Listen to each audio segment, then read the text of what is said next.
right, seeing that we have a quorum, I'll call to order this special session of the Bloomington Common Council, our third evening of budget hearings. Tonight, let us start with the clerk calling the roll. Thank you.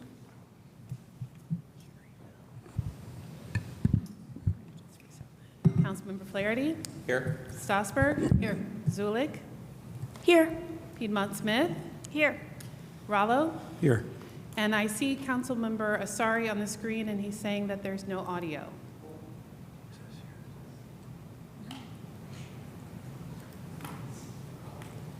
And while that's going, Councilmember Ruff and Councilmember Rosenberger. All right, thank you.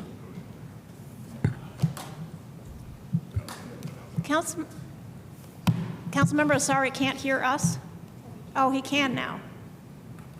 Yay, we can hear you now. Okay, thank you. Present, if I was asked. Yes. I think you were. All right, so today we have Parks and Recreation, then we will go to Economic and Sustainable Development, and then we have a whole lot of Public Works Department divisions. We have Administration, Animal Care and Control, Facilities Maintenance, Fleet Maintenance, and Sanitation. So let us start off with Parks and Recreation and Mr. Tim Street, Director.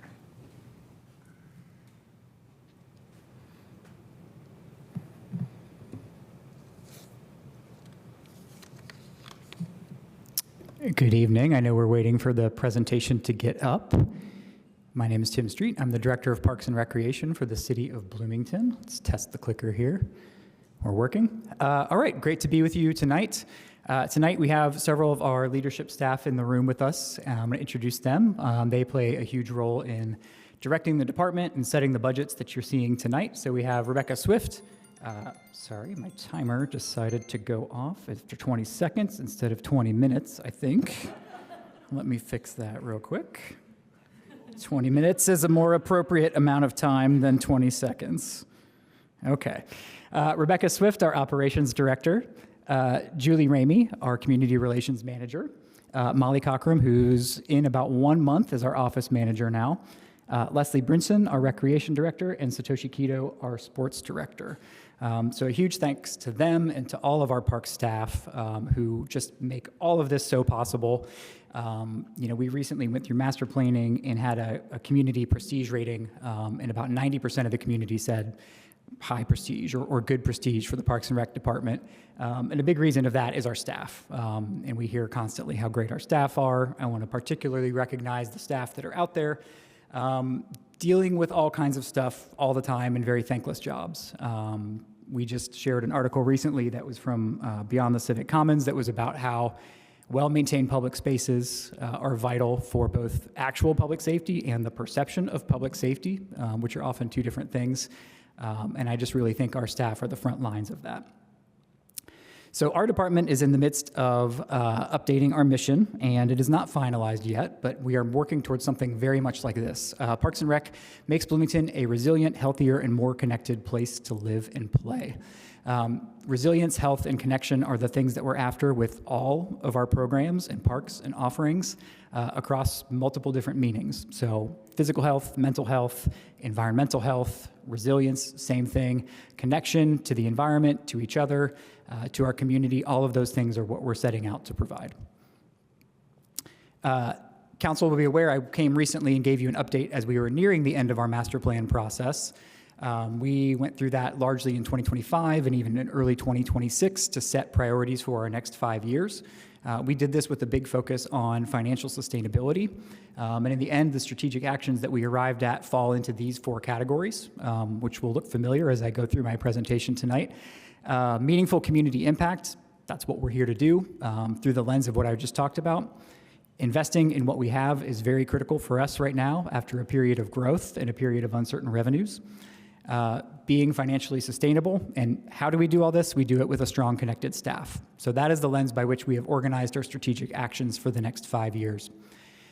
Speaking of our staff, we currently have 64 full-time staff in the salary ordinance. As of creating this presentation, we had 87 permanent part-time employees. That tends to vary throughout the year. And those numbers don't include the hundreds of other seasonal and temporary staff that we hire to help run our programs in our parks throughout the year. While we set out to create as flat of a budget as possible this year, some inevitable price increases do have us at a 4% increase, and I will talk more about that as I go on. And critical needs and issues for 2027 will be maintaining our level of service, again, throughout some uncertainties, throughout uncertain revenues, dealing with some older facilities, which leads to planning and investing in capital needs, and then implementing priorities and actions from our master plan.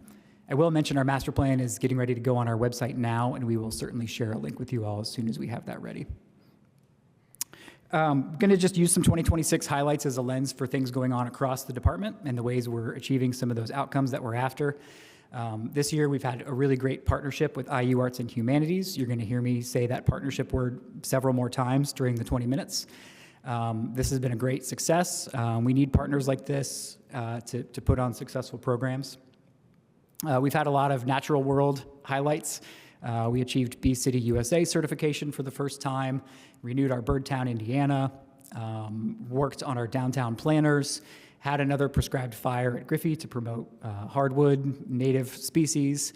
And one of my favorite highlights of the year was when we had a very visitor-heavy great horned owl nest on the Jackson Creek Trail that attracted a crowd nearly every day for about a month. And Jeff McCord sent in this great photo of one of the owlets. In our sports division, we're maintaining active sports and recreation programming across the city. A photo of Winslow here. One thing I'm proud of our staff is they cut down rainouts this spring at our baseball fields by 50%, which is incredible, from 42 to 21, or 100%, depending on how you're looking at it.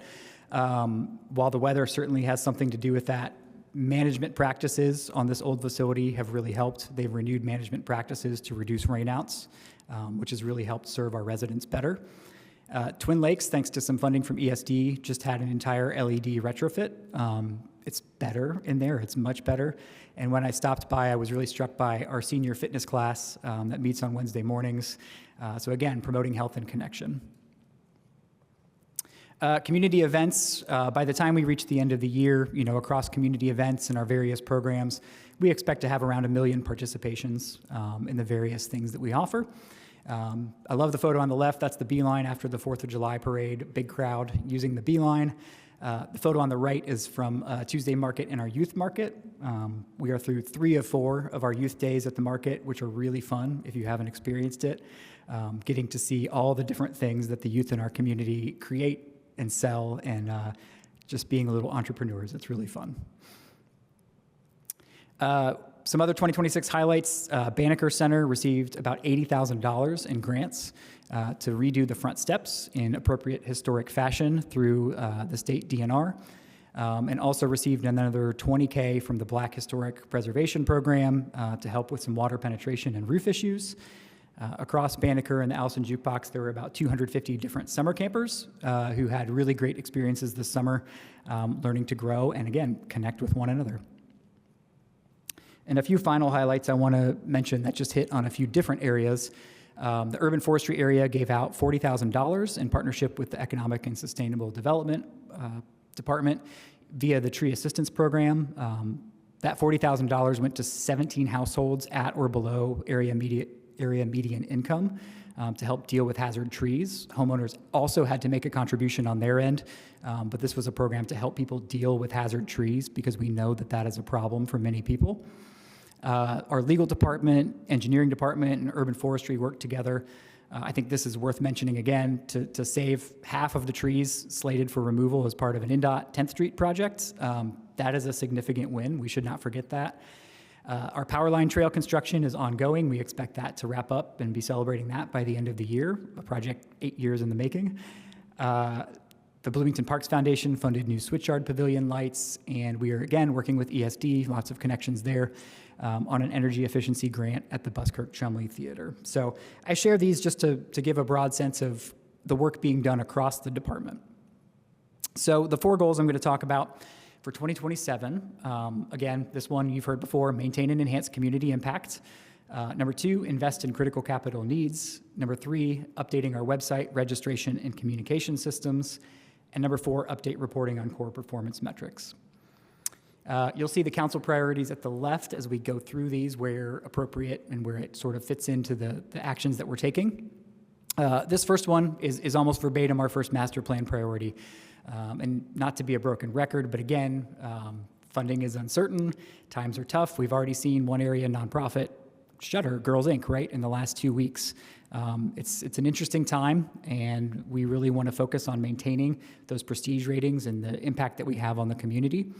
The significant increase that we have in our budget this year is something we had to reabsorb from ARPA, which is $250K in security funding. While I wish we were at a place, and I hope we will be in the future, where we do not need to have parks contracted security, it is still an important need right now for our staff and for our residents. That said, we felt like we could cut as we reabsorb this from ARPA, so we cut the amount by about 30 to 35%, and feel like we can make reasonable security patrols with that this year, and continue to talk with BPD and the Office of the Mayor about further interventions in the future. You're going to hear me say this a lot too, focus on quality and partners and collaborators. I'll give an example later in some of our successes, but really focusing on the quality of programs and over the quantity of programs. We do a lot of concerts, we do a lot of events.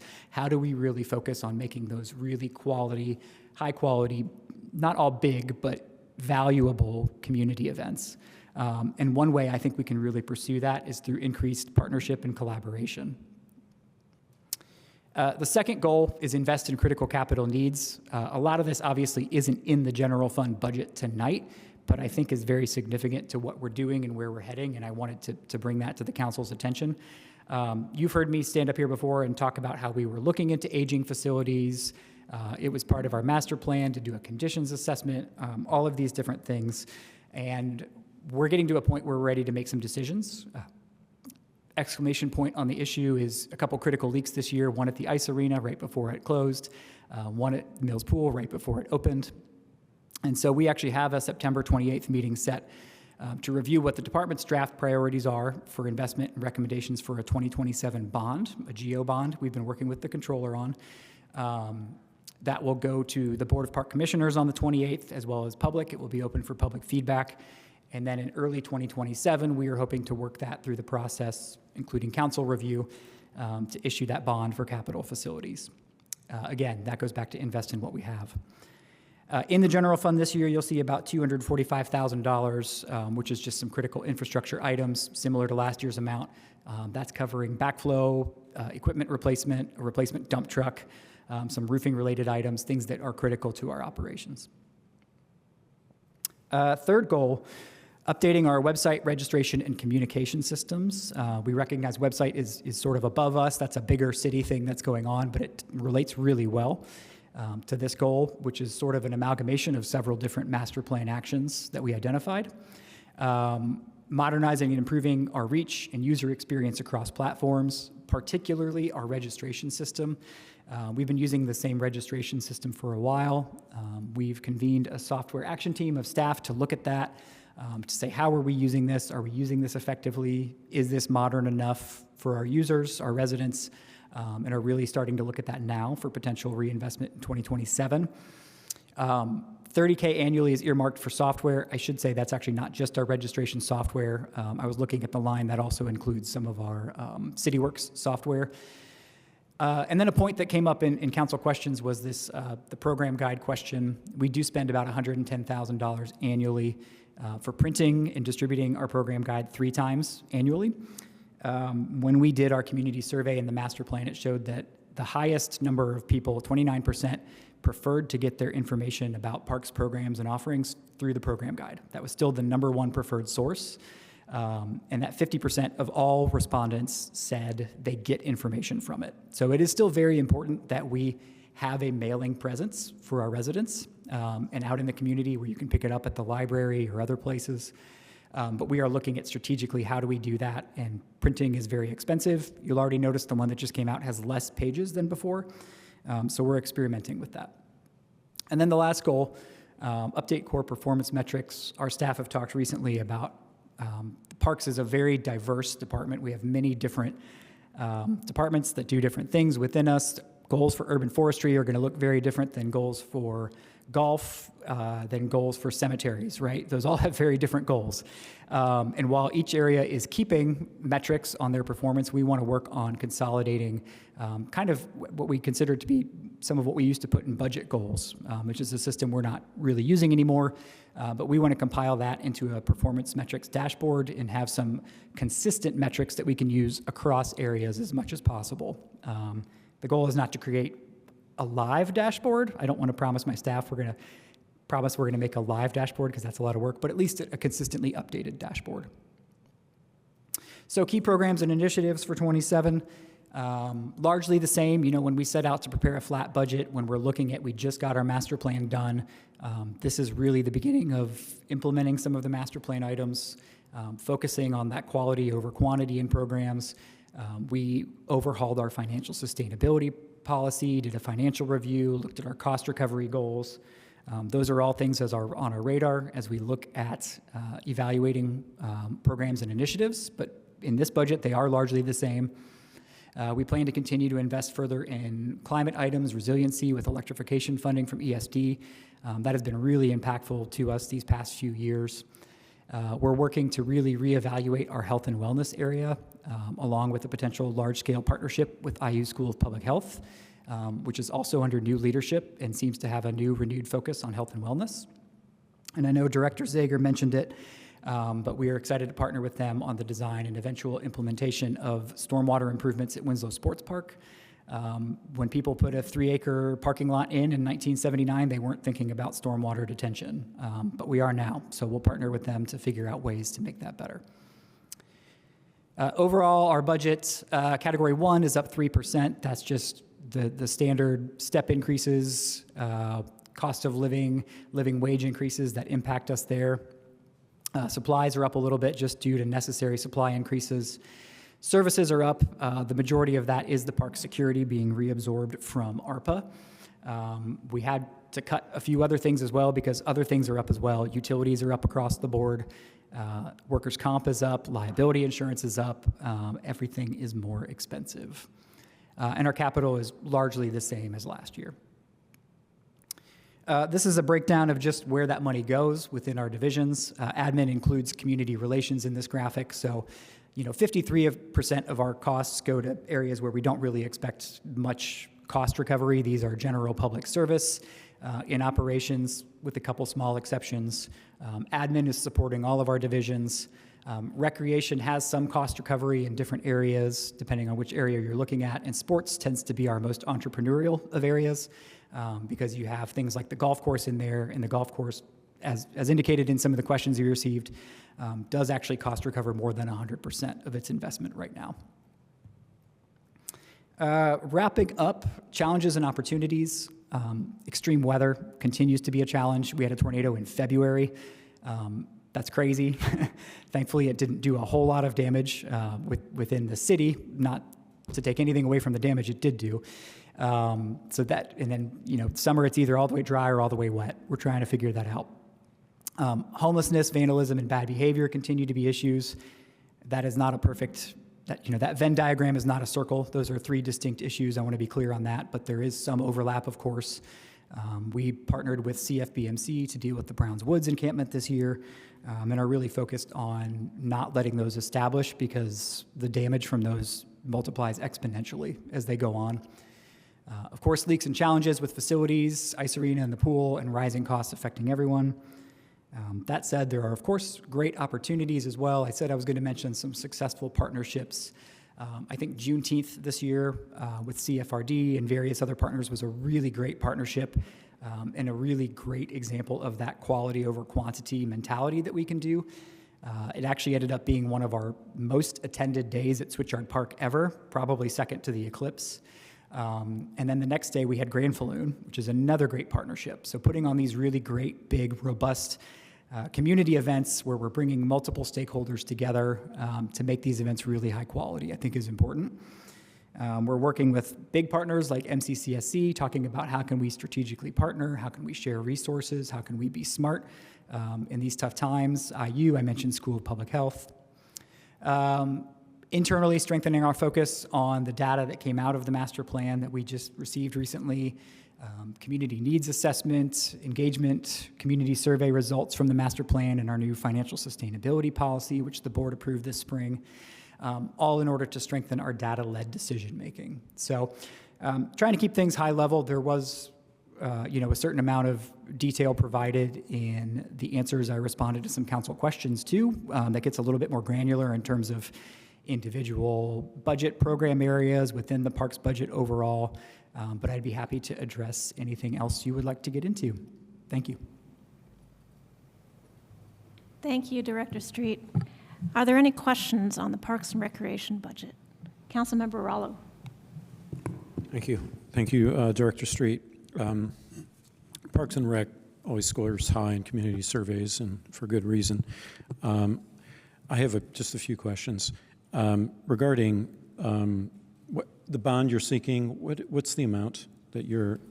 We would be looking for a bond that is under the statutory remonstrance amount next year, which is around $7 million. And it would actually be, payments would start in 28, which would replace the payments on the 2022 Parks GO bond, which would be expiring. And those are for, this amount is for capital improvements of various Correct. kinds? Okay, these are kind of not related questions, but they're under your purview. So are we still removing invasive calorie pears, street trees? We are. For the last few years, we've removed about 80 a year. I forget the exact number. There were I want to say 1,500 inventoried calorie pears when we started this plan. So it was a 15-year plan to remove, if not every calorie pear, at least every inventoried, purposefully planted calorie pear. And so we've been purposefully removing and replacing about 80 a year. Great, and we replaced them as they were being removed, of course. And I recall seeing from Haskell, there's only, I think, 3 inventoried calorie pears left of significant size and stature, like 30-inch DBH, yeah. Wow, okay. So my last question is about managing Griffey. You had a prescribed burn. That's necessary at times to remove various noxious stuff. But deer were once overabundant. We addressed that. They were severely damaging the understory, so it was important to periodically reduce them, which we've been doing through yearly hunting. Have we been continuing to do that? And is Ecologic still doing plant surveys? And what's the general outlook? Is it recovering? There was a legacy effect. Are we doing some ecological remediation? Could you describe that a little bit in the 46 seconds? You know, we are so lucky to have Griffey Lake Nature Preserve as a city parks department. It is an incredible treasure, state park level asset right on our doorstep. And so managing our natural resources there for the long-term health is really important. So the deer hunt is continuing. We were actually going to have a new deer hunt provider this year. White buffalo was unavailable, and so we found a new state USDA certified provider to come in and help us run the deer hunt. We are continuing the Ecologic study. We think gathering that data on the effect is really important. Generally, what we've seen with the deer hunt as the years have gone on is less deer taken than what we saw in the early years, which, again, deer hunts are very tricky. Or deer counts, rather, are very tricky to get an accurate count of how many deer are in an area. So we think it's really important right now to continue the momentum we have from the deer hunt, continue the study. The study has shown positive effects. We're still trying to control for outside factors, like there's been some really dry years and some really wet years, and we think longevity of data is going to really help us make the case for management in an urban park like this. So yes, plan to continue. Thank you very much. I really appreciate it. Other questions for Mr. Street? Councilmember Strasburg. Thank you so much. Director Street, I was just wondering, in your memo under the budget overview by category, you referenced some increases to the general fund program revenues, and I was wondering which program revenues were you expecting to increase, and does that mean program charges are expected to increase? And I know that there was some talk of that at one of the master planning sessions I went to, and I guess I'm just kind of wondering how that is shaking out. Yeah, I don't have that at hand right now, but I could easily get that for you, which areas increased their budget revenues. It was most areas increased. I know we increased our general fund program revenues, non-tax revenues, by about $220,000 year over year from 26 to 27. But I could get you that detail if you like. I'll follow up then with the written questions then. Thanks so much. Any other questions from council members? Councilmember Ruff. Thanks for the presentation, and I understand there's different levels of subsidy or not subsidy for certain programs. Is there an overall policy, sort of general policy, of trying to keep programs that do have participation fees or costs for participation in line, at least in line with just cost of living estimates? Is that kind of the general idea for those programs? I would say that's one factor when we consider price schedules. And typically every fall, we take a price schedule to the Board of Park Commissioners. So we do publicly discuss it. You know, the board gives feedback. I'll give an example. 2 years ago, we were looking to raise our pool fees, and the board was worried about exactly that, affordability, and pushed back a little bit. We ended up kind of meeting in the middle on a price increase. So there is some negotiation, and board feedback is really important on that to set those prices. That said, generally what I would say we try to take as an approach to subsidy is targeting subsidy where it's needed is the best approach, as opposed to just broad, let's subsidize everyone who's coming.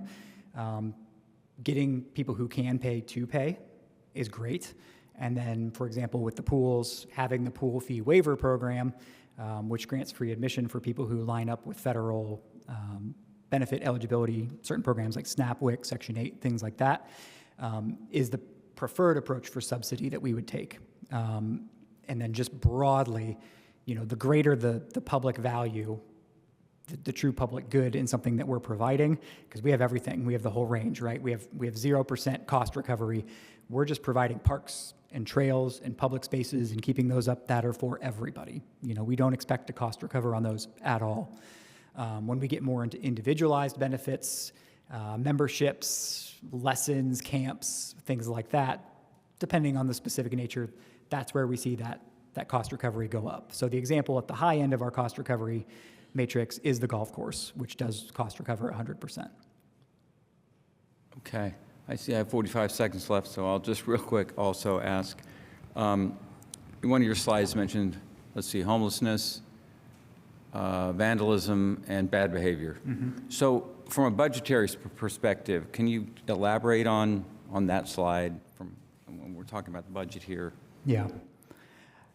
I wish it was easier to provide clear numbers on the impacts that we see, but it's very difficult because, for example, I know our staff go, you know, typically to Seminary Park every morning. Most mornings, there is quite a big mess for those staff members, along with some of the members of our Brighton B-Town crew, to clean up. We try to quantify some of those hours, but everything just kind of bleeds together because, well, how many hours would you spend normally? How many hours do you spend today? But I know, you know, with the time that our staff spends responding to messes, you know, cleaning things up, what's the actual baseline we would expect for that? Because there's always some of that, right? It's very hard to quantify into a real number, but I know we spend significant staff time dealing with a lot of that stuff on a day-to-day basis. That staff time that could go into other beautification or taking care of things in different ways. Thank you. Mm-hmm. Councilmember Osari. Thank you so much. And speaking of things that we're lucky to have, very grateful for your leadership, Director Street. And thank you also for thorough answers to my questions. I had just a handful of follow-ups, and I don't know if I'll get to all of them within the allotted time, but the first one, just somewhat thinking about approach. In your written response to my questions, you noted, as I think we've talked about in other years, that Park spends about 88% of its allocated budget traditionally over the last 5 years, while also overshooting revenue estimates. So just interested in your thoughts here, sort of in the context of a deficit budget overall, why it makes sense to continue to budget with what you expect to be sort of like an over budget, rather than making allocations later in the year should we come to that need. Yeah, to your end point there, I think that's a bigger philosophical question about, reallocating or reappropriating. Under the system that we've been using, we've been successful at finishing in the black most years, which is kind of a funny thing to think about for a government entity, but is important for us to maintain that cash balance. Exactly so we have it for days like right now, and we don't have to be reactionary to some of the things going on. We know we're never going to spend 100% of what we put in Category 1. Every year, there's staff positions that go unfilled for various reasons. There's people that take FMLA that end up with unpaid time off. There's seasonal positions that, go unfilled. That's probably the majority, but I say that without calculating that. The majority of that savings comes from that. In other areas, there's some projects we budget, we anticipate, finding something and it just comes in cheaper, or I tell staff it's always a good practice to try to save 5 to 10% for the end of the year too, because as in the general fund in non-reverting, we cannot finish the year negative in anything. So right. And then speaking of like areas of spending, like programmatic spending, I know you mentioned, and thank you again for answering the question I had about marketing budget. If I'm not mistaken, the overall marketing budget is like 600,000, somewhere around there. I think 633 or something like that. And so I sort of honed in on the sort of 3 times of printing for the. But can you talk a little bit about where the rest of that goes, and and then thinking about what possibilities there might be for I don't know, like centralizing services, sharing with other city entities, et cetera. Like why does Parks need to spend so much on marketing? yeah, I that's more time than I'm going to have right now for sure, but I'd be happy to have that conversation or even provide that more in writing. Part of community relations that we do, marketing, I think, doesn't do it justice. We're not just doing marketing, we're doing community engagement, we're doing community outreach. It's press releases, it's assistance with all of the various different printing and aspects of things that we need to run programs. It's graphic design. When we're going to have 1 million program participations across a year, there's a certain level of support that's needed with those as well. It's also investment in social media. We added a digital content coordinator a few years ago, which has had a huge return on investment. The work they do is fantastic in our community relations area. I recall they told me recently we had something like 4.4 million views on our social media through June of this year. So getting the word out, making sure people are informed of programs, but especially of closures or other things that could impact them is important as well. Thank you so much, sir. Any other council member questions for Mr. Street? I have one. I think in the past we had something called the Parks Non-Reverting Fund, and I don't see that listed this year unless I'm missing it. It's a lot of pages to go through. Does that still exist? And if so, what is that used for? And where does the revenue from? Correct. So we do still have a Parks Non-Reverting Fund, and so legally by state code, the City Council is, of course, the fiscal body for our general fund, and per state code in Title 220, where the Non-Reverting Fund was established back in the 80s, the Park Board is the authority for the Non-Reverting Fund. So I'd be happy to share our non-reverting budget for 2027 if you'd like to see it. It works in tandem with this. It's a little under $2 million for next year. Basically, it's the entrepreneurial fund that does not revert, and it is funded through municipal code by programs that are entrepreneurial in nature. So not just public access, not general admission, but concessions, rentals, lessons, private rentals, private events, things like that fund that. And that money is used in tandem with our general fund to go back and reinvest in our parks, our programs, and our offerings. So the revenue comes from those entrepreneurial activities? Correct. Okay. Yeah, there is no tax revenue that goes to the non-reverting fund. Okay, I see. All right. If there are no other questions, I think we can go to the public. Thank you, Mr. Street. Are there any members of the public who would like to make a comment at this time? I think I see somebody, yes, in chambers. Do we have anybody online? Okay. All right. Go ahead here in chambers then. You'll have up to 3 minutes. Hey, good evening, Council. It's Chris Urumji from the Greater Bloomington Chamber of Commerce. I always want to preface it by the award-winning Bloomington Parks Department. And my hat's off to Tim Street, who does a wonderful job with outreach. The community survey always gives them amazing numbers that I think any department or anything within the city would be the real envy of. And strongly support the investment what we have. I think that's kind of the mayor's budget and her approach, and it's definitely what the parks is to continue that. The one thing that aging facilities is, and the maintenance it needs is sort of an ongoing issue that I've sort of brought up before, but here, when we're looking at the ice arena, if we're looking at Mills Pool, but yet I see the overall budget grows by 4%, but the capital declines by 6%, which I think is noteworthy. We just need to look at our entire assets, parks included, and what we want to maintain as well as consider selling, transfer, or even closing that aren't worth the ongoing expense. I mean, survey aside, Bloomington's strength is our parks, but I've seen where when money gets tight, those capital budgets thin out. We've seen it in the town of Anderson where the parks ended up just getting decimated. I don't see that happening here, but we just need to be on the right side of that. And, the emphasis on the Winslow, I'm glad that Mr. Street brought up that parking lot that the Y built. I didn't know it was 1979, but that flooding at Winslow Sports Park has been an issue. And much better attention to the flooding for fields 3 and 4 by the staff there. But that's where the investment's going to work out in the end, because right now we travel there 1 out of 11 tournaments. We go to Linton and North Vernon more often. That shouldn't be the case. Bloomington's a destination city, so we need to get some of those facilities attracting out-of-towners for income and economic purposes. Thank you. Anybody else, would anybody else like to give public comment? Seeing nobody in chambers, is there anybody online, Mr. Allen? No. All right. We'll come back to council members for final comments on the Parks and Recreation budget proposal. Anybody?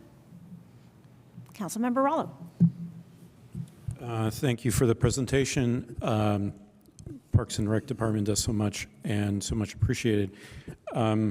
I just wanted to give kudos for the concentrating on the ecological restoration of Griffey. I think it's very important for posterity to continue that work, so I'm happy to see it happening, as well as removing invasives, calorie pairs in particular. I'm a bit concerned about bonding, about acquiring more debt, even as we dip into reserves, and we have a very uncertain economic future, but then again, I don't want to defer maintenance costs either that eventually end up having to be attended to and paying more for it. So, but going forward in the coming year, I'm going to be scrutinizing the various bonds, in particular for those that may be discretionary or those that we could defer for future spending. Thank you. Councilmember Strasburg. Thank you. Thank you for the presentation, and I just want to take an opportunity, because I have it, to just say I love our Parks Department, and I think that they do a fantastic job. And speaking of some of those folks that sometimes do underappreciated jobs, it's been really interesting. It's happened not once but twice this year when I've walked on my normal trail, and I've started thinking to myself, boy, it's about time that this trail got trimmed, and literally the next day it was done. So it takes some really serious systems management to maintain all of our parks and trails and all of those assets, and the system that we have going on there is generally, I think, very, very good, and it's something to be very proud of. So thank you.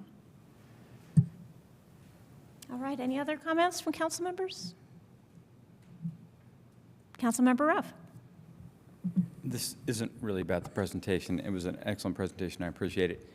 But I just want to say, having grown up and been sort of an outdoor recreationally oriented person in southern Indiana, Linton and North Vernon they're communities around us, and I'm sure they probably need the activities as much as we do, at least as much as we do. I know it's up to every community to market themselves and do the best they can. I understand that, but with this convention center, I'm thinking, we were told, well, there's conventions that will go to Bloomington that wouldn't go to Indianapolis. It's just bigger. It's a different market. If some of these events are going to places like Linton and North Vernon, maybe that's their sized marketing event, and just the idea of sort of spreading the wealth around to our neighboring communities is, they lost a lot of their medical service options, haven't come to Bloomington for all kinds of things. Anyway, that just struck me there at the end, so that's all I want to say. Thank you. All right. I think we are then ready to move on to Economic and Sustainable Development Department. And Director Coopersmith, welcome. Hi, everyone. Jane Coopersmith, Director of Economic and Sustainable Development. Tonight, I'll share some general information about ESD. I'll highlight 25 and 26 accomplishments, look forward to 2027 priorities and goals, and then share some key initiatives for 2027. My slide deck jumps back and forth between our different pillars, and so I'll try to signpost accordingly so you don't get whiplash. ESD currently is approved for 10 staff positions. One of these positions is fully grant funded for the Lilly Endowment's College and Community Collaboration Grant. And then our transportation demand management position is currently vacant. So we have 9 active staff members right now. And we have some of them here tonight. We have Dee De La Rosa, our Assistant Director for Small Business Development, Jolie Perry, our Sustainability Program Coordinator, and Sean Mia, our Assistant Director for Sustainability. Really appreciate all the work that they do. Our department comprises 4 key areas of activity: economic development, including both major projects and small business development and capital projects, sustainability and climate, arts, and transportation demand management. These disciplines are placed in deliberate dialogue so that they can mutually inform one another and provide greater benefit to the community.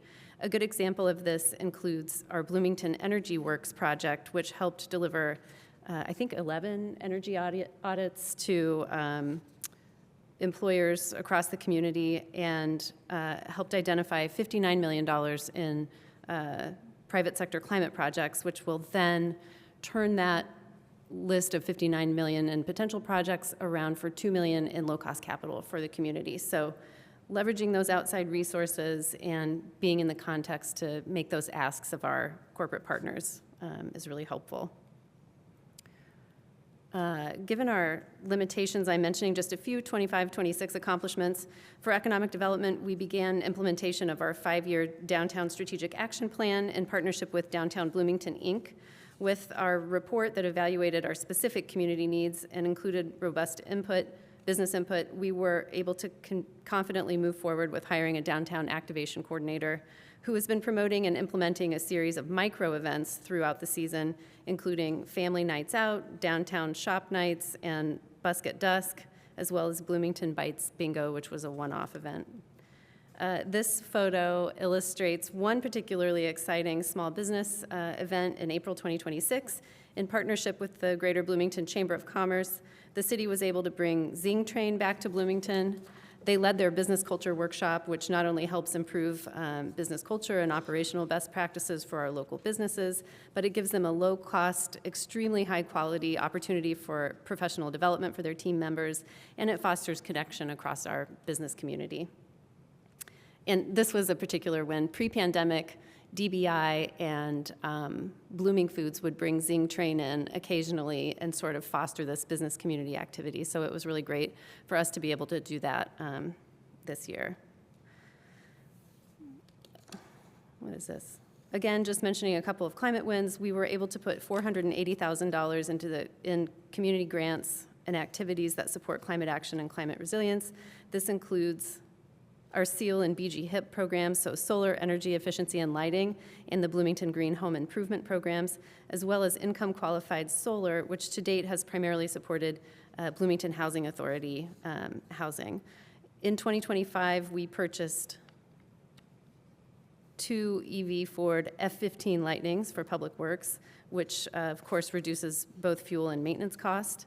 And then also in 2025, we used the heat map that was created with NOAA funding in 2024 to determine areas that were in need of bus stop shelters. So we had now this super functional heat map, and we were able to look at it and see where anyone using transit would be kind of exposed to extreme heat and in need of a shelter. So that was a collaboration with ESD, sustainability and capital projects, and then with our arts team who commissioned local artists to create sort of friezes that go around the tops of the shelters. So there are 6 of them around the community, and I would encourage you to keep your eye peeled to see when you can find them. This photo features a new solar array on the roof of New Hope for Families, which was supported by SEAL. That's the program that funds nonprofit and business investments, and the photo credit for this one is to Solar Energy Solutions. We like this array. We thought it was really pretty. Looking now at the arts, it was another busy year for arts with funding issued for 3 major grant rounds that placed dollars in the hands of practitioners, arts projects grants, artistic advancement grants, and operational support grants.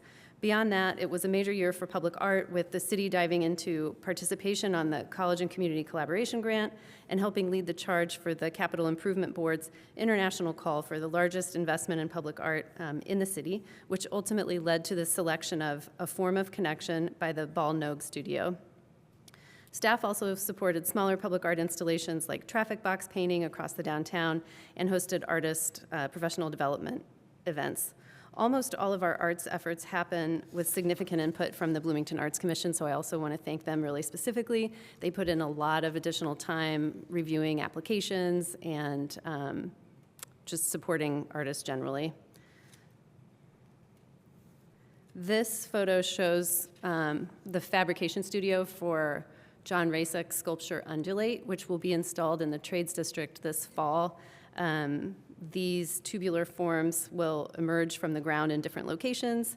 And again, this is an example of a project, while technically funded by the RDC, they are paying for the art and the installation. It requires staff input from both arts and capital projects in ESD to reach full execution, and then also collaboration with hand and engineering. So definitely a team effort.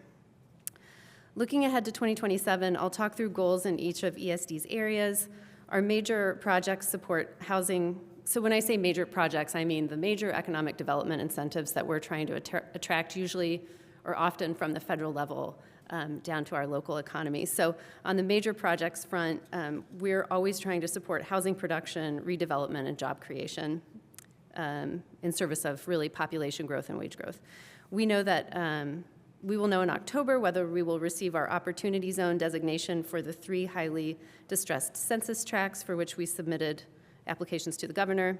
If awarded, much of our major projects capacity in 2027 will be devoted to marketing and implementing these Opportunity Zones.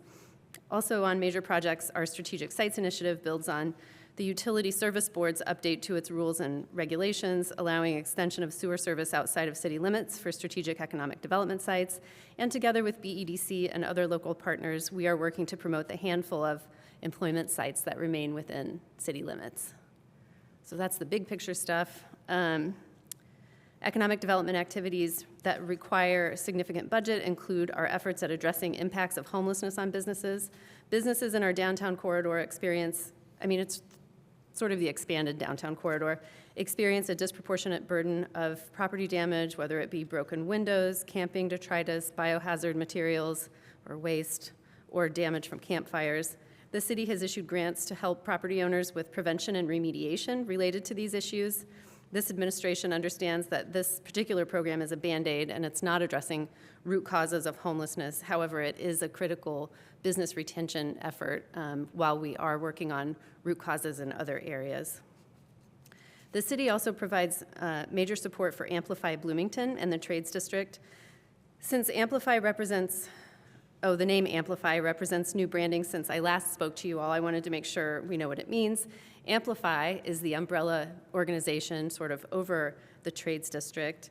We call it a civic platform that advances our shared goals of wage growth and population growth, as well as Trades District real estate development efforts. And then Amplify, the big umbrella work, happens across a number of sites. It happens in the Trades District writ large, at the mill, and at the forge. So those are kind of the locations where Amplify does stuff. And then now also, we have these sites that represent public investment. We now have private sites that are up and running in the kiln and the admin building. So hopefully you all have been up to visit the new businesses in the Trades District. And also I just wanted to offer that the Trades District had a grand opening for its expansion.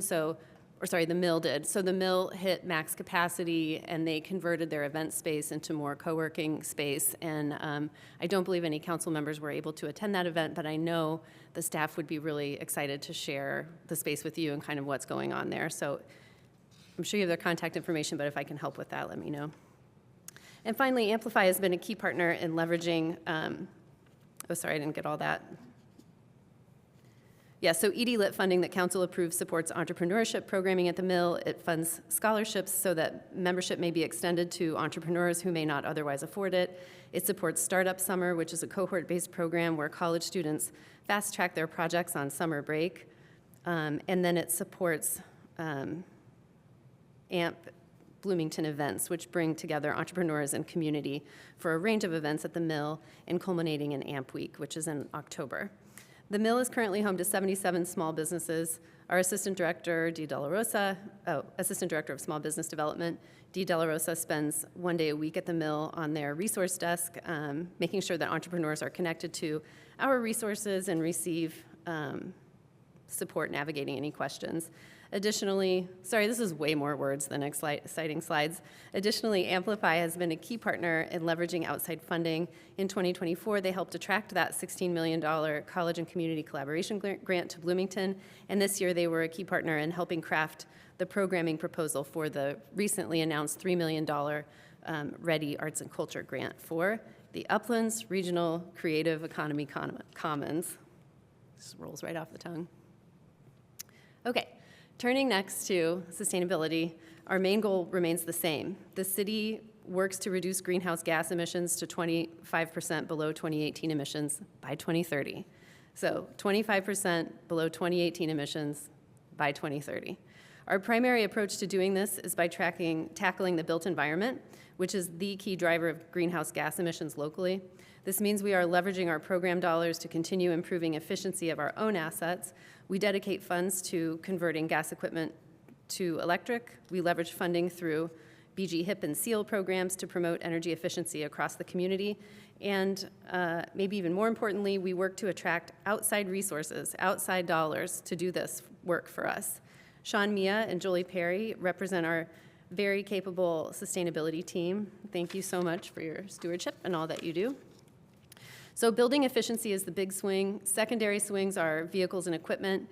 And since the adoption of the Climate Action Plan in 2021, it has become increasingly critical that the city make efforts toward climate resilience as well.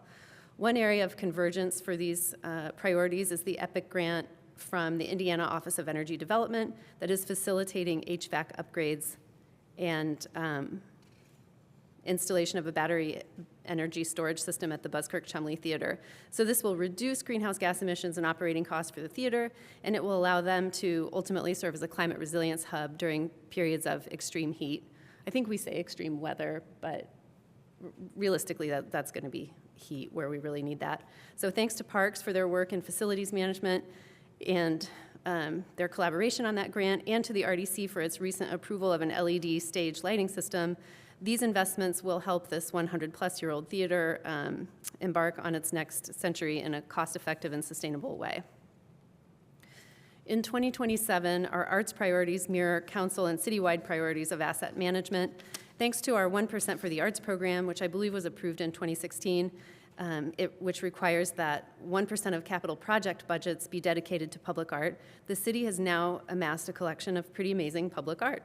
Staff is turning its attention in 2027 to maintenance of these assets and developing policies and procedures for future development and management of public art. Asset management also refers to our support of two key city-owned arts facilities, the Waldron, which houses Constellation Stage and Screen, and the Buskirk-Chumley Theater. BCT Management and Constellation are doing amazing work shepherding these facilities, but managing historic buildings is not without cost, and we want to make sure that these community organizations are able to continue their important work. We will also continue advancing our three primary arts grant-making programs: Arts Project, Artistic Advancement, and Operations grants in 2027. Both Arts Project and Artistic Advancement have seen upticks in the number of applicants for 2026 over 2025, and the Arts Operations Support Grant is open right now for applications. That window will close in a month from today on September 4th. So just to repeat for the record, the Arts Operations Support Grant is currently open and will remain open for applications for the next month. Our arts team is always working to leverage and deploy outside arts grant funding. 2027 will see a lot of activity in the CCC Placemaking Grant as well as the Ready Arts and Culture Grant. These are enormous opportunities that leverage outside dollars to drive our arts ecosystem, forward. So I described key priorities in the previous slides, and here we'll look at key programs and their costs. Under sustainability, one of our key programs is related to city building efficiency and fleet electrification at $415,000. Municipal emissions are tracked on our climate action dashboard at bloomington.climatenavhub.com. The dashboard actually shows an increase in city emissions since 2018. However, since it relies on aggregated data from Duke Energy for the municipal data, it isn't possible to pinpoint exactly where these emissions are increasing. We believe it's due to a variety of factors, including extreme temperatures that require more heating and cooling, increased precipitation, which increases flow through our wastewater treatment facilities, and the acquisition of buildings like Showers West, which would be, of course, inherently energy inefficient, and it was acquired after the initial data was captured. So things like that. And then in 2027, okay, so turning to arts, again, this is like a merry-go-round. We request another $102,500 for BAC grants. That's the same amount year over year. We request $163,000 in organizational support for the BuzzChum, Constellation, and arts programming for the admin building, so that's flat year over year as well. This photo is by Lisa Wilson, who's a local photographer, and shows activities at the May 2026 Family Night Out on Kirkwood, which is funded through our Downtown Action Plan Implementation Coordinator. Downtown Action Plan Coordinator, anyway. Key programs in 2027 for economic development look nearly identical to 2026. We are continuing to support the Trades District with staff time for our placemaking grants, as well as dedicated funding for entrepreneurship development at the Mill. This photo shows the 2025 Trades District Block Party, 2025. And it's an example of Amplify bringing not just current entrepreneurs, but future entrepreneurs and community members into the district. The Quadrangles, Bloomington's hometown competitive high school robotics team, are amazing, and these robots were programmed to pick up balls and shoot baskets during the night. Our main challenge is reflected in our budget requests. There are simply more projects than there is available funding. We are doing our best to become leaner and more surgical in all of our efforts. I'm incredibly proud of our department and the work that we've been doing the last 2.5 years on process efficiency, quality of work product, and building a true team environment.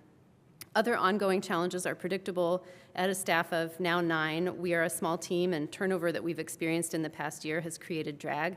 But I'm grateful that we are mostly staffed up and operating at full charge.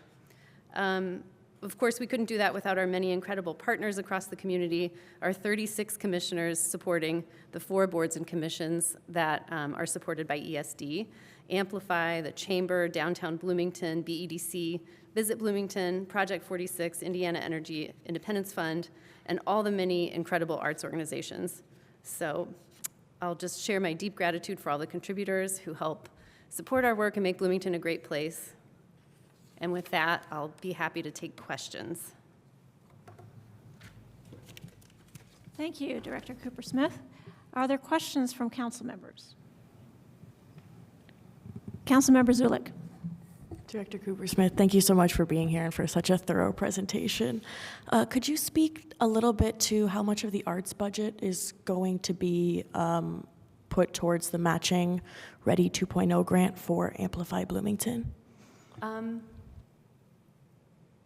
Okay, off the cuff, I don't recall what we put in that application, but in the 2027 budget, the project funding that will go to that is $20,000. Great, thank you.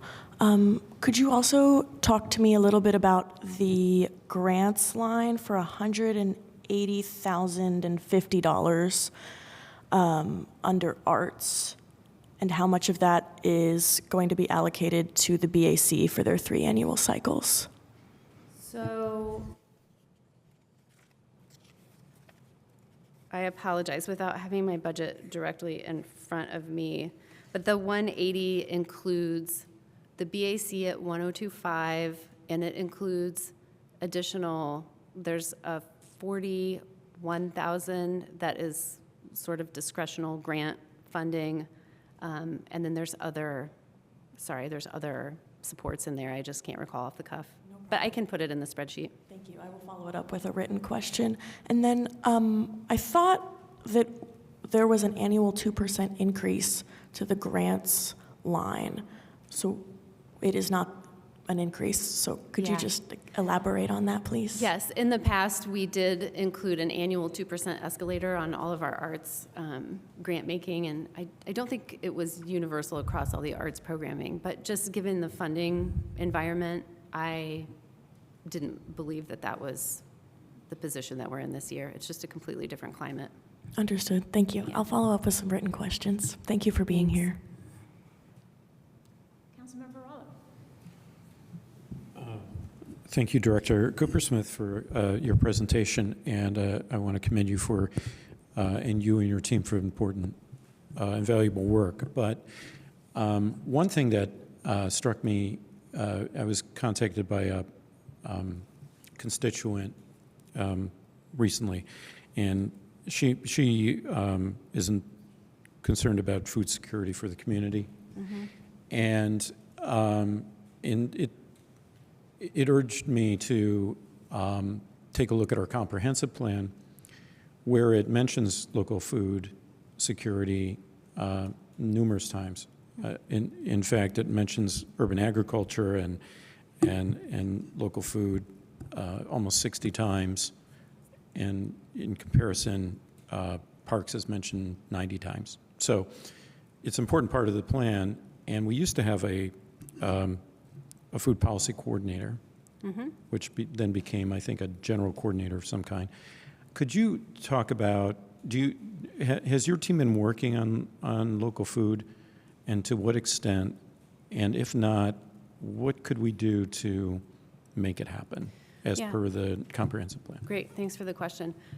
First of all, the local food programs coordinator, I think that position ended in 2022, and that was a grant-funded position that was specifically tasked with encouraging institutional purchases of food. So it was a great problem to tackle. It was tackled by way of the creation of the Farm Stop. So once that program was concluded, that position, or that grant funding was concluded, that position was not renewed. So it's unfortunate, because it was great to have a food systems person on the team. But we do support local growers through some grant funding that is awarded to the hub that allows them to purchase produce from local growers. But then I think otherwise we should just probably have a discussion about what food supply chain support could look like. And then also just understanding again that we are in a position this year where we're making choices. So if we wanted to advance something surrounding local food supply chain, it would come at the cost of something else that we're doing. In the 30 seconds I have left, Yeah. Your team seems very busy doing really valuable work. So I don't want it to be an opportunity cost for you to apply to do, but maybe we need to either find grant funding or maybe an FTE or half an FTE or something in order to jumpstart that to get into compliance with the comprehensive plan. Yeah, So something to talk about. yeah, I appreciate that. Okay, thank you. Additional questions from council members? Councilmember Strasburg. Thank you. I have some questions to ask about the transportation demand manager. And I know I asked some questions about this last year, and to my understanding, that position was responsible for the Go Bloomington software, which was canceled in 2025. And last year, I remember bringing up the question of like the position was still there, but it seemed like you cut a whole bunch of their budget, which I think, if I'm reading it right, in the sustainability and transportation there at the end, where the organizational support is going to BT, and then there's like $1,500 more, and I think that, if I remember right. Last part of that. Okay, I'm just looking at the actual budget printout in the sustainability, the transportation sustainability part. And so it has the line that's organizational support that goes to BT, and then there's $750 for instruction and $750 for travel. And if I remember from last year, that is essentially transportation demand manager position. And I guess the question is, because that position is currently vacant, and I don't think that I have seen it advertised, so I guess part of it is, has that position been advertised? Are you going to fill it? And then what are you expecting that position to actually do in terms of accomplish, because they have no budget? So maybe I'll share some context and then I'll try to tackle the question. So context would just be that the TDM plan, okay, I'll do the old part really fast. The TDM plan was created or adopted in 2018, so it predates the Climate Action Plan. And the Climate Action Plan adopts certain parts of the TDM plan, but the TDM plan's primary task was freeing up parking capacity in downtown Bloomington. It didn't have a sustainability position. So that's kind of interesting when we think about the dynamic and what is it that are our actual goals. And so then the goals of that TDM position were really, fostering turnover of cars in downtown Bloomington in order to drive economic opportunity for our downtown businesses. So since that time, the TDM plan called for the creation of basically an entire TDM department. So it was a manager and then two project coordinators or program managers, I don't know exactly what. Our TDM person was hired and looked at this and said, I think I can get a lot more done by using outside consultants and developing the software, using this platform. So the city adopted the platform, and it was live for 3 years. And it looked great, and it had great response at our on-campus events.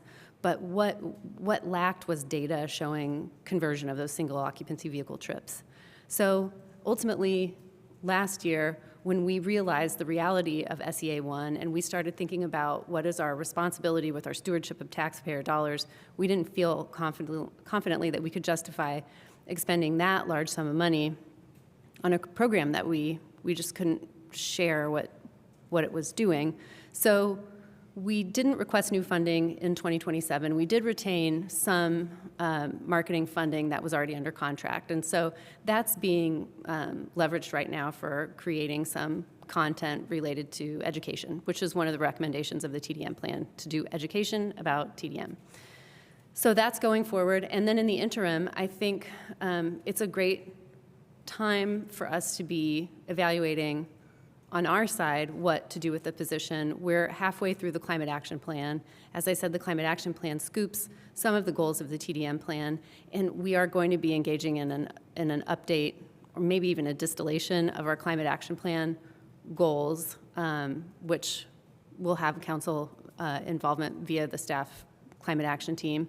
So I think this is just to say we're not posting it right now.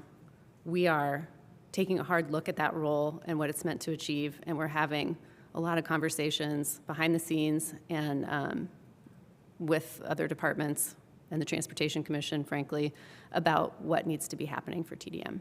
And is it a priority right now to fill that position? Okay, thank you. Sorry, that was more than you probably ever No, wanted actually, to know. it probably wasn't as much as I wanted to know, so, but I don't have any time, so thanks. Sorry. Are there other questions? I no longer see Councilmember Asare. Did he drop off the Zoom? He had to leave the meeting, so he dropped off the Zoom. Okay. Any other questions here in the room? Okay, I have a question. The explanation in your memo in the budget packet for the $97,000 increase in Category 3 includes downtown activation support. Is this activation of the Kirkwood corridor for possible seasonal closure to cars? If not, what is your strategy concerning Kirkwood closure or not for next year? Can you tell me what page of the memo you're on? Let me see if I can tell you that.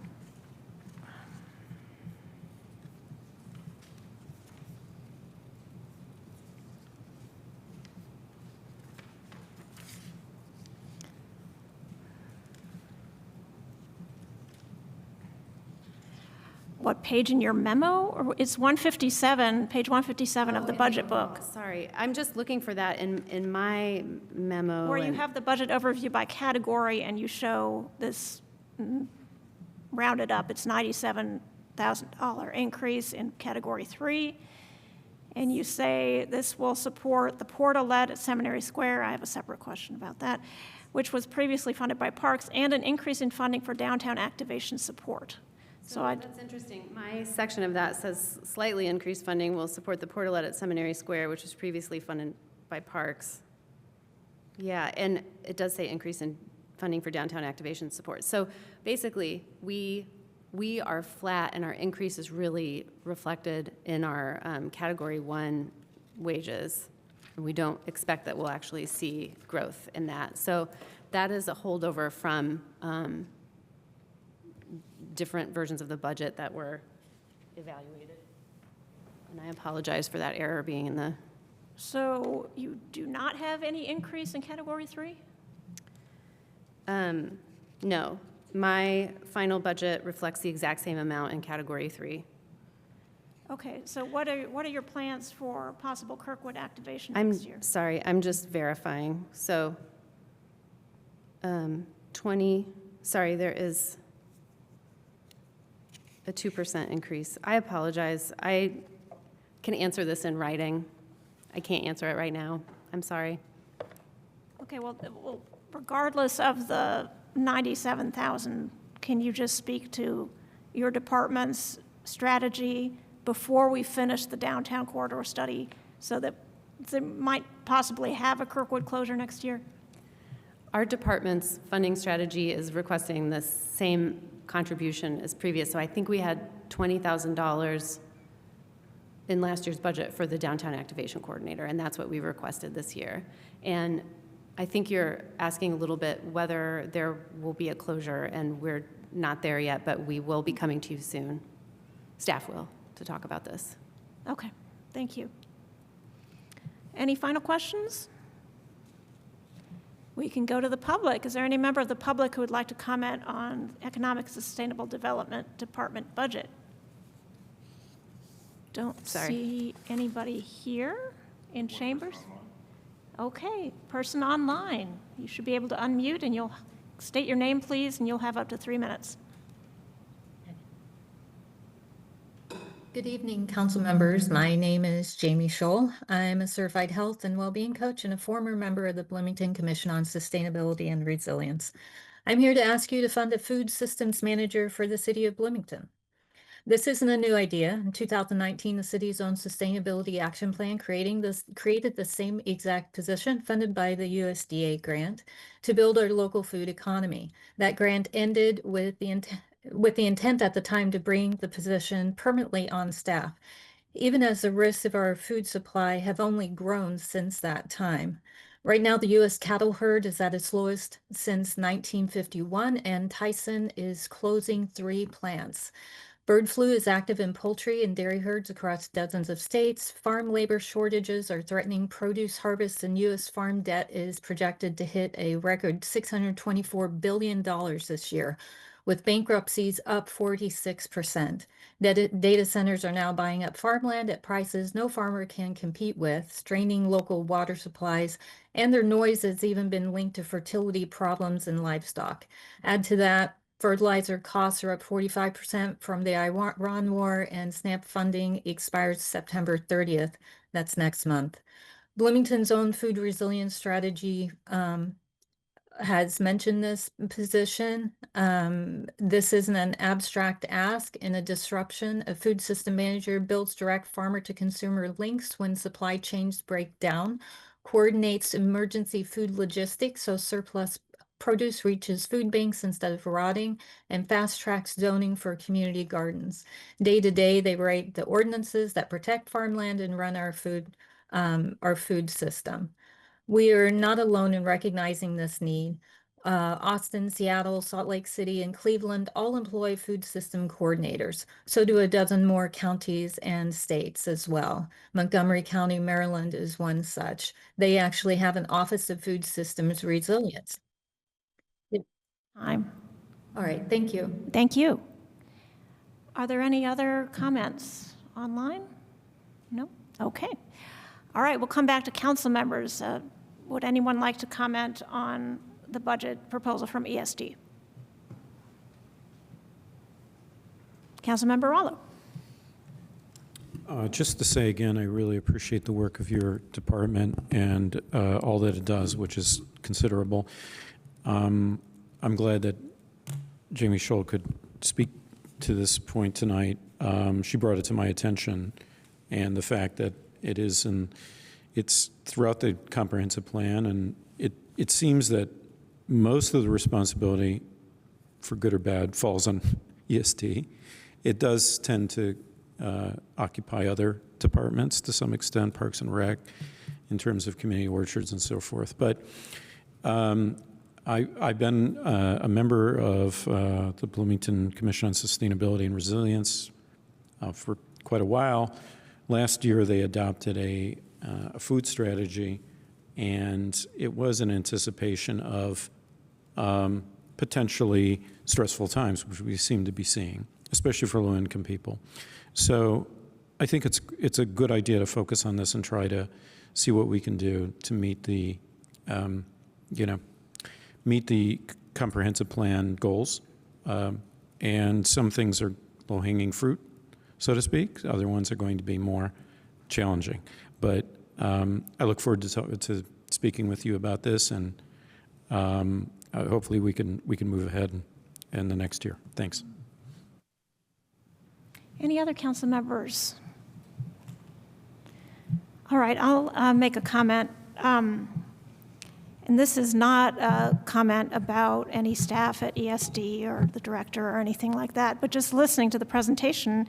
And Ms. Cooper-Smith even mentioned, Director Cooper-Smith even mentioned, we're kind of going on a merry-go-round. We're looking at this, and then we're looking at this again. The department just, to me, it seems to lack cohesion in its mission. I mean, the arts, yes, they're economic development, but they're also about building community and embracing the different cultures that we have here. Climate action is not just about how we develop our economy locally. It's also about resource use, greenhouse gas reduction, as we have the reports coming to us, local resilience in the era of climate change, like has been mentioned with the food security. And then the economic development is, in the more traditional sense, is even more, it's more than just jobs and wages. We didn't even talk about wage growth. It's also about housing, which is taking up a big chunk of time of ESD. So it just seems like we need some kind of a visioning retreat or something to kind of try to either add cohesion to the mission of this department or somehow rearrange some of the programs and duties to match them up with programs that are more relevant, because it really seems like three separate departments to me. So anyway, I say that as food for thought as we move along. And thank you very much. We now go to, Councilmember Strasburg. Thank you. Councilmember Piedmont Smith's final comment also made me want to take a final comment about the TDM manager thing, because, you know, speaking of things being kind of all over the place, and I think I asked this last year or the year before, like, why is this position even in ESD? I don't think that it really belongs in ESD, and I think that there's some additional history there around the 4th Street garage and some kind of wheeling and dealing to say, hey, we'll put this TDM manager TDM position in, and so then we'll keep this 4th Street garage, and I'm going to have to go back and refresh my own history on that. But I think that it is an awkward place to have TDM. I think that it should be over in planning. I think that those ultimate goals are good, and yes, it is related to climate action perhaps, but it's also, I think, more related to how we set up our city in terms of what we build and how we build it and where we put things and how we think about transportation in the city, because that is literally what they're doing, is transportation management. So I hope that is part of the conversation that y'all are having behind the scenes of what exactly should this person be doing, what exactly do we want them to be doing, because I think I have been wondering what kind of impact that position has been having for the last 3 to 5 years, I'll say, not feeling like I was particularly seeing much impact from that position at all. And so if we're going to be funding something, I want to, be seeing some sort of impact and having some sort of purpose. I do think that it's valuable, but I also wonder if some of the other things that the planning department has been doing in terms of design of our city in conjunction with engineering has perhaps done more than that TDM manager position has done to change people's transportation habits. So thank you very much. And that's also not like a reflection on this administration. That was a choice that was made well before this administration and this group of folks. So I just am glad that you're thinking about it. Thanks. Madam Chair. Yes. Councilmember Flaherty. Thank you briefly. Well, yeah, I also directly engaged in that a lot. So I can be quite specific. The concept of transportation demand management was raised in the context of the 4th Street garage being torn down and a much bigger one being built. But the idea was always turned on its head. It was basically given as a concession for a controversial decision to overbuild new parking and to tear down a structure that could have had decades more life through repair. The idea was it was at capacity, ostensibly, and if we had invested in transportation demand management, we could have maintained that asset instead of spending $30 million on a new one. But again, we got it in the wrong order. We tore the thing down, overbuilt the new parking garage, and then hired a TDM manager, which was always going to fail if it had no impact or no control over pricing, and if we just oversupplied parking in the downtown, which is what we did, and that's still borne out in the data today. That is a massively underutilized resource, as is the trades garage, which was built at the same time. So it was kind of doomed to struggle, I think, in its role. The other aspects of transportation mode shift that we have for climate reasons, for safety reasons, and more, and for equity reasons, are largely housed in planning of transportation and engineering. And we actually do often hear from engineering staff and sometimes planning staff that they are at capacity from a staff perspective with respect to how quickly they can advance projects on the safety and sustainability front. And so just going to echo that this is maybe the right time and the right moment to take a very hard look at the line item for that staff position and where it could be most effective in advancing our transportation goals writ large, and kind of repurposing for that. So those are my 2 cents. Thanks. All right. Councilmember Rallo, you already spoke. Did you have time remaining? Okay, go for it. I'll make this brief, just to say, just for the record, I was part of the decision for the building of the 4th Street garage, and I just wanted to say it costs over $1 million a year to patch the thing, and there was no guarantee it might not just start dropping pieces of concrete onto cars. And so it was my decision at the time to bring it back to rebuild one, mostly because a lot of merchants downtown said, if we don't have parking, then we're going to leave. And it seemed pretty obvious that we needed that investment. Anyway, another view. I don't dispute it was controversial, though. Thank you. All right, are we done with council comments for this? All right, thank you very much. We will move on to the Adam Wason Show. Welcome. We start with, so we have lots of public works divisions tonight. The administration portion of public works is first. Take it away. All righty. All right, good evening. Adam Wason, Public Works Director for the City of Bloomington. Always an honor to be here presenting our annual budget. As the famous saying goes, there ain't no party like a public works party, and we're gonna start that one right now. There we go, thank you. All right, and this is where the party starts. It's with the admin team. So the administrative division of the Public Works Department is a small team that did grow over the last year. We added Joe Van Deventer to the division as our deputy director, and then through some approvals that the council hopefully will make as part of this budget cycle, we will also be moving some staff from the facilities division that focus on the downtown into the administrative division. For our overall budget request this year, again, 9 full-time staff members with moving the 2 positions. There is a slight reduction in our budget overall, but I'll get to that later. Some of the big things we're focusing on in the next slides will be all of our efforts that we began to talk about with the street division budget last week in terms of investing in our transportation network for all users. I'm going to spend a good amount of time talking tonight about the need for an operations center for public works, and then what we're working on with strategic planning and workforce development. Again, $3.6 million budget request is just about $100,000 less than last year, and we'll talk about where some of those savings are coming from, and then where we've got some additional costs this year as well. Some things in 2026 that we've been really proud of and working on. One term you'll hear me talk about tonight is Public Works Plus. This means, I kind of refer to Public Works Plus as all of the extra things we're doing in and throughout the downtown.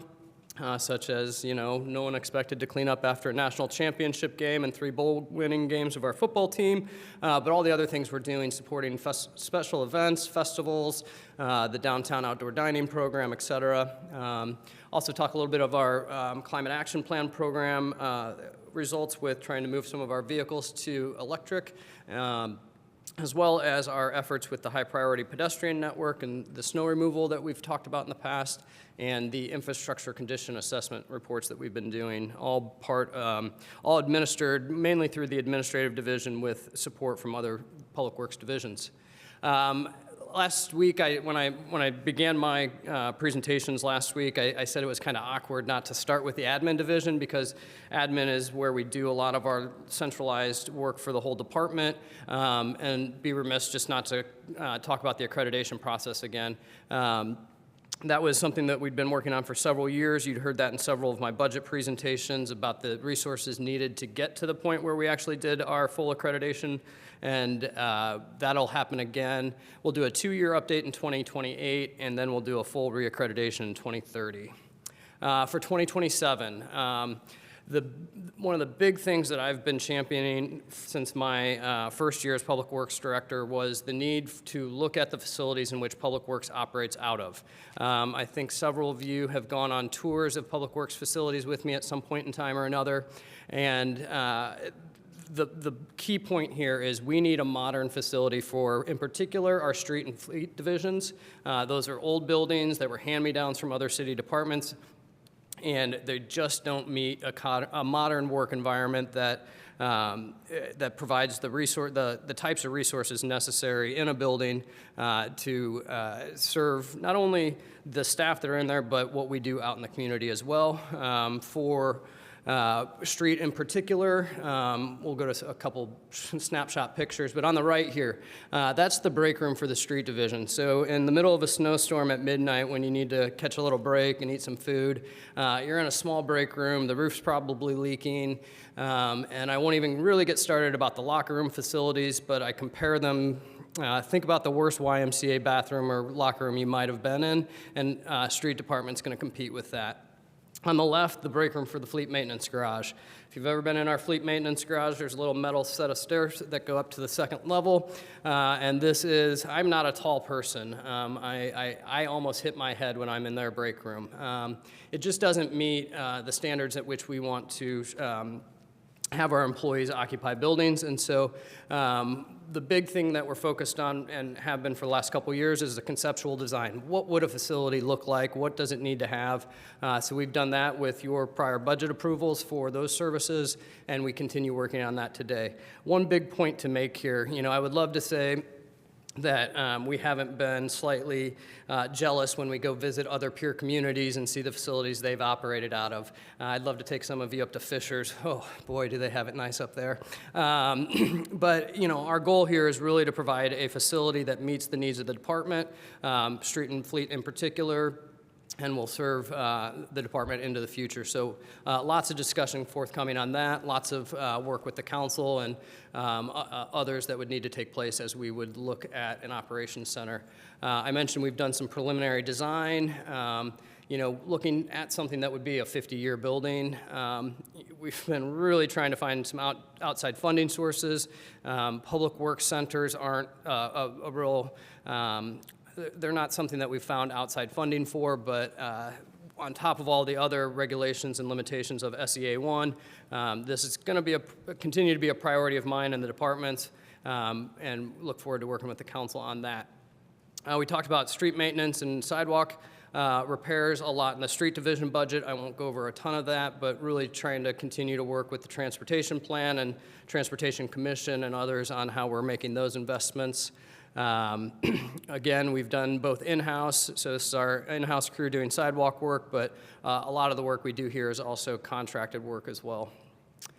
Strategic planning efforts. One of the things with accreditation that we recognize we need to focus on is how we plan for the future. So succession planning, making sure we're doing the right levels of professional development with our current workforce so that they can move up into higher level positions throughout their career, things like that.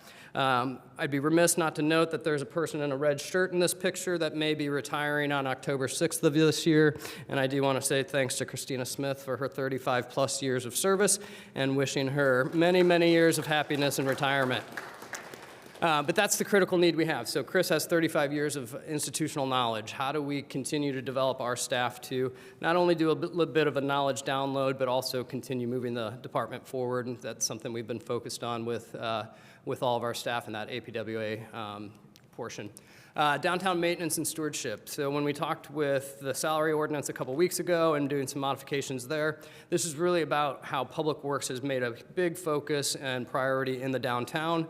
We've always had a major role in making sure the downtown is successful, but really with Cassie Warney's position as Special Projects and Operations Manager, moving the downtown specialists into the Public Works admin team, and then also the work in coordinating the Brighton-Bloomington partnership with Centerstone.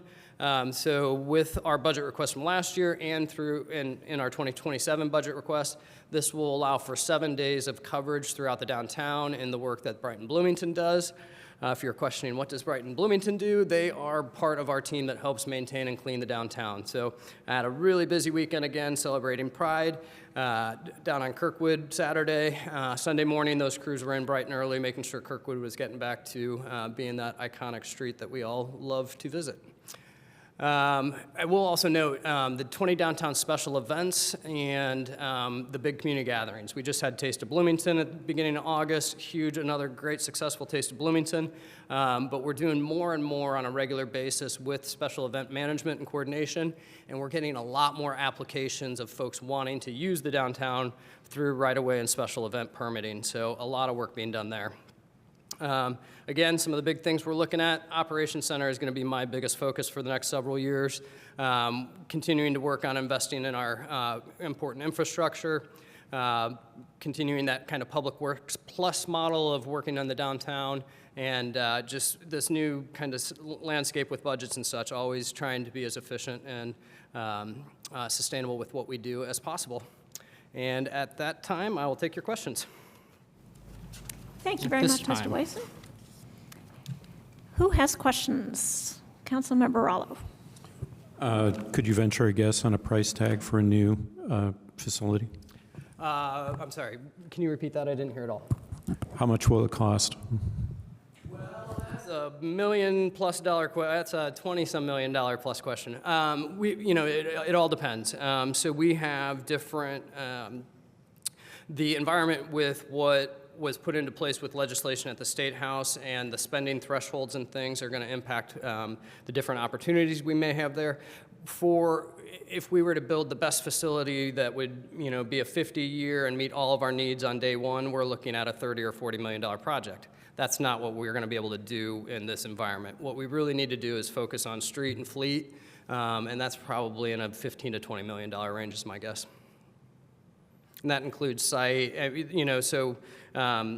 there's all kinds of things that go into numbers like that, whether it's the site improvements, any roads, any fueling stations. There's a lot to be discussed here and a lot that we would look for the input of the council on. Yeah, I was looking for minimum needs, and so thank you for addressing absolutely. that. Councilmember Zulik. Thank you, Director Wason. Am I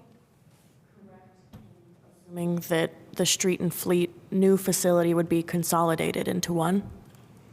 That would be the hope, absolutely. Okay. Do you anticipate any savings in not having to maintain two different facilities?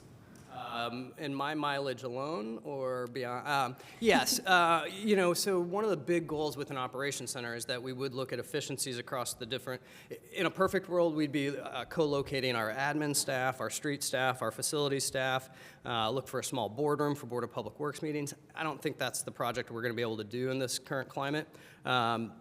But we could certainly find efficiencies if we had two customer service people in two different divisions that were answering phones, things like that. We would look to just at the overall operations with a better facility and how we could maximize it. Thank you. Thank you so much. I was just wondering, in your line item budget under other services and charges, in the other services and charges, you have a $1 million increase, and I am just wondering what that's for. I kind of hate anything that says other, by the way, and that's especially when it's like $1.2 million in This is other. election costs. This is the municipal election cost, the 650, sorry. How did you, is that right? Yeah, so we've got 650,000 earmarked in this year's budget for the municipal election costs, both for the primary and the general election in November. Those come out of the Public Works budget. Okay, and what about the other 450? When I just did a quick look, it was 350. It's not quite $1 million. It's 1.8 to, or 2.4. So wait, you said category 3, correct? Yeah, I mean, it's under supplies, other services and charges, all the way down to 53,990 other services and charges that went from 218,000 to 1.2 million. All right, I will get a full breakdown on everything in that line item and what it includes beyond the municipal election cycles. We'll get a full breakdown. Okay, I'll follow that up in writing then. And then the second question that I had about line item budgets was in the in the lit budget, you have 135,000 for other capital outlays. And so that was in the 2026 budget and the 2027 budget. And so first of all, that doesn't seem like very much for anything related to capital expenses. And secondly, as of the quarter two reports for 2026, none of those funds have been spent. And so I'm just wondering So the POs whether they're going to be spent Yep. this year, like what are the plans for those? Yeah.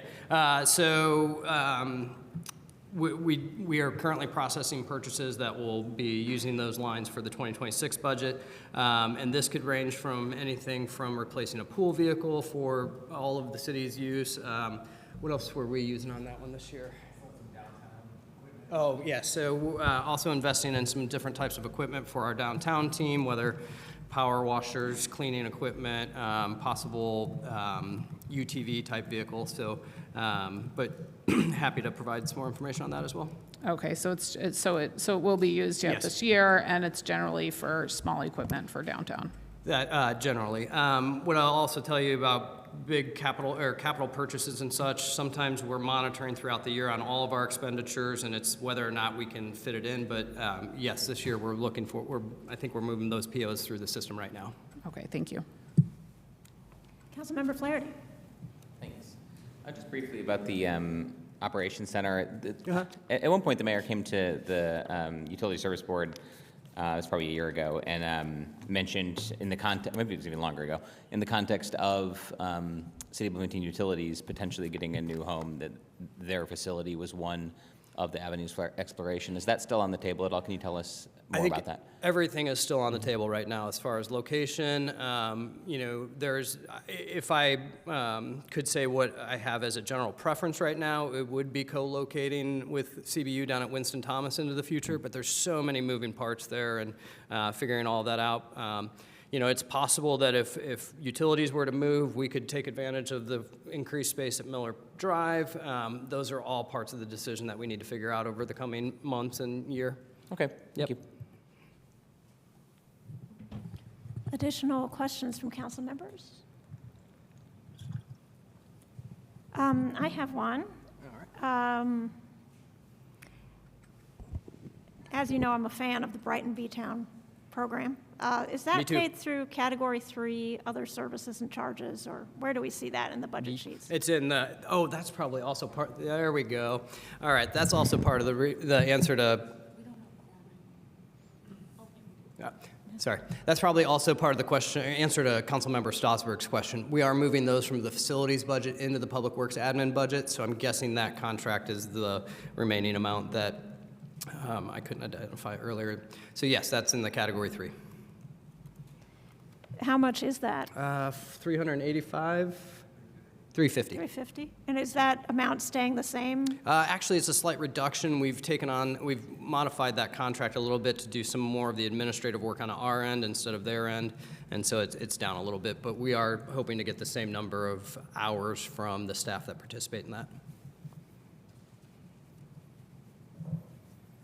Okay. So you expect the program numbers to be the same as far as individuals, Centerstone. numbers served and things like that, hours worked, yes. Okay. So. Sounds good. If there are no other council members who want to ask, we can go to the public. Is there any member of the public who would like to ask questions about the Public Works Administration budget? Not questions, comments. I see one person coming to the microphone. Do we have anybody online raising a hand? Nope. Okay.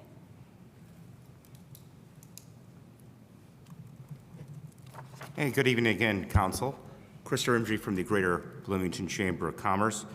I want to give Adam Wason and the fine folks at Public Works team a well-earned credit. I think they do a great job. I know they recently earned some national accreditation from the American Public Works Association, only the second agency in Indiana, which I think is pretty impressive. And I think from the chamber perspective, Adam and his team have been extremely responsible from business issues we brought to them.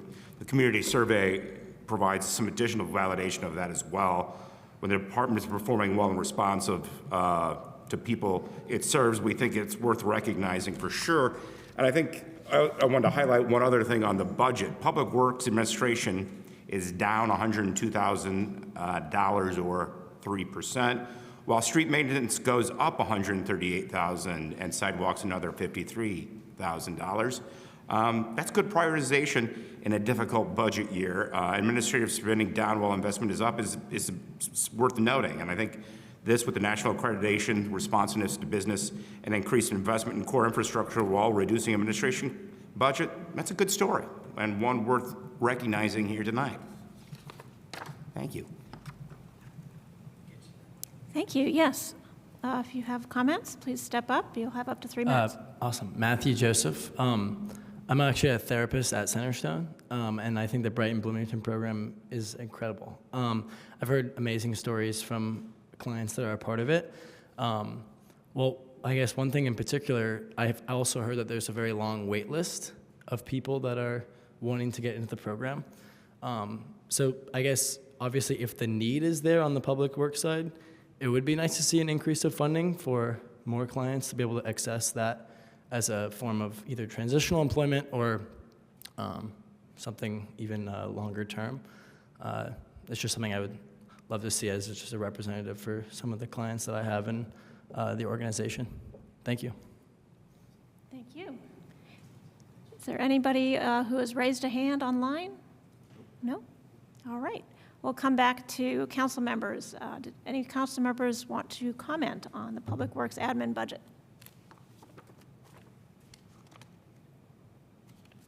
Councilmember Strasburg? I actually want to use this time for another question because the comment from Mr. MG got me thinking that one of the changes to this budget is removing the liability premiums from the administration and putting that into the actual departments that are using that insurance. Is that correct? Yeah, we're budgeting that differently across the city now. You're seeing the liability premiums for each department reflected in their departmental budgets instead of just the Public Works admin budget. So as much as I'd love to take credit for Chris's full comment, it is due to some of those liability insurance premiums not being reflected in our budget for other city departments. Okay, I just wanted to make sure that I understood that correctly. But we are being as efficient as possible. Yeah, not to take anything away from that, but I think generally when I've looked at some of our administrative overhead, it doesn't necessarily seem like we have a lot of administrative overhead anyway. So yeah, I think that is the only comment piece that I want to have. So thank you. Oh, actually, no, I am going to say one more thing. I do think that it's really important to get a more appropriate public works building for our staff, and I think that is something that should be generally prioritized across the city.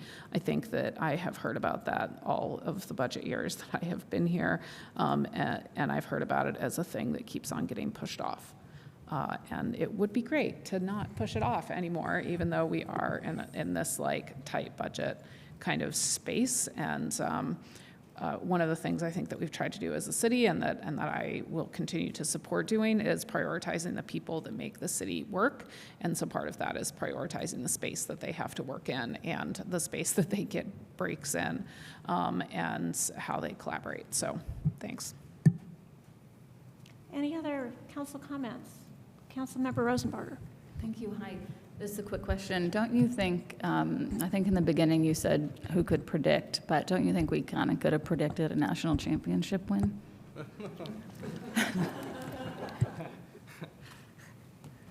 Councilmember Olive. Yeah. I had a quick question. Well, first of all, Director Ways and I really appreciate all the work that you do, and it's amazing. I don't know how you sleep at night, frankly. Not enough. So many moving parts to think about. But like Bloomington Transit, do we, anticipating potential diesel shock that might happen in the future, are we well prepared for, in terms of storage or locked in fuel prices, that sort of thing right now? We are, the market is as volatile for us as most users. We do have our storage, our storage tanks and everything, and we top those regularly, but whether it's the cost or the we haven't had any availability issues, but obviously have seen the increased costs. I appreciate Corey and Lisa and the whole team at Fleet. They're monitoring it all the times. They try to purchase when it makes the most sense, hold off when we need to see if prices go down a little bit. But we're tracking every month right now and projecting out through the rest of the year, trying to understand where we stand with fuel costs. But part of what keeps me up at night. Okay, well, I'm glad you're on top of that. Thank you. Any other comments? Councilmember Zulik? Yes, I just want to thank Chris Smith for all of the hard work that she's done over the past 35 years. I haven't gotten to work with her a lot, but we did walk Indiana Ave and get some new streetlights in through 10th to 14th Street, which was a pretty big deal. So thank you, Chris. You will be cherished. All right, and I will just add thank you to all of the staff who made the accreditation possible. I think that's a great achievement, and it speaks to the quality of our Public Works Department, despite the lagging improvements to their facilities, which I agree with Councilmember Strasburg do need to be improved and needed to be improved probably 10 years ago. So if there's anything we can do to support outside funding or anything, please let us know. I will certainly hold you to that. All right, well, thank you very much. We can go on to animal care and control. All right, animal care and control, 2027 budget request. On behalf of Virgil Souter and Robin Pfeffinger, want to just first thank all the staff, the leadership team down there for all that they do day in and day out. I will not lie, I'm going to make this presentation as much of a sales pitch as I am a full budget presentation. The animal shelter needs our help. We are at capacity in every way, shape, and form right now. We have animals living in offices, our kennels are full, our staff is tired, our staff is stressed, and anything that we can do to encourage adoptions, encourage more folks to foster animals while they're waiting for adoption, anything we can do to keep an animal in a home, we are trying to do all of that, and the team down there does a tremendous job in everything they do. On to the actual budget, we have 20 full-time staff members that do this work day in and day out, 24/7, 365. The animals need to be fed on every city holiday, federal holiday. We respond 24/7 for animal emergencies throughout the community, and so just big shout out to all the work that they do. We have a small increase in our personnel costs for 2027, and then we're continuing with some capital investments down at the facility as well. You'll see that small percentage increase reflected in about $130,000 with a total budget request of $2.673 million. Some highlights.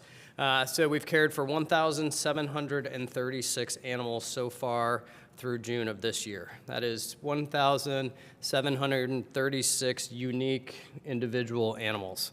We have responded to 964 calls for animal control assistance through the first half of the year, and we have nearly 5,000 volunteer hours. When you see things like 964 calls for animal control assistance, that is everything from an animal welfare check from a concerned neighbor to responding to the dog park after a big dog fight, to responding in every hour of the evening to a bat in a home in Bloomington. These folks do tremendous work, and I do want to call out, we have an animal control position open right now. It is, we had one of our longtime staff members find a new opportunity, want to wish Mike the best, but if you're looking for that new career and you want to help with animal control and welfare, we've got a spot for you. The most important number that we see every year is in bold here. That's our live release rate. That's 93%, which is just a tremendous number to achieve in these trying times of animal welfare. 93% live release rate means any animal that came into our care that left through either an adoption, a rescue, or a return to their owner. Another thing we are really proud about nationally for the return to owner rates, it's usually about roughly 20% for dogs and about 3% for cats. And so we're more than double on both of those, which again is a lot of credit to the staff that work on all of that to make sure we reunite animals with their proper owners. We're going to, again, for next year, we're always going to try to be at that 93% or higher. If you find me a shelter anywhere nearby that's at that high of a rate, we truly do tremendous work to make that happen. We're always responding to the animal welfare calls that come in for injured, sick, or aggressive animals. Those calls come in quite regularly and frequently.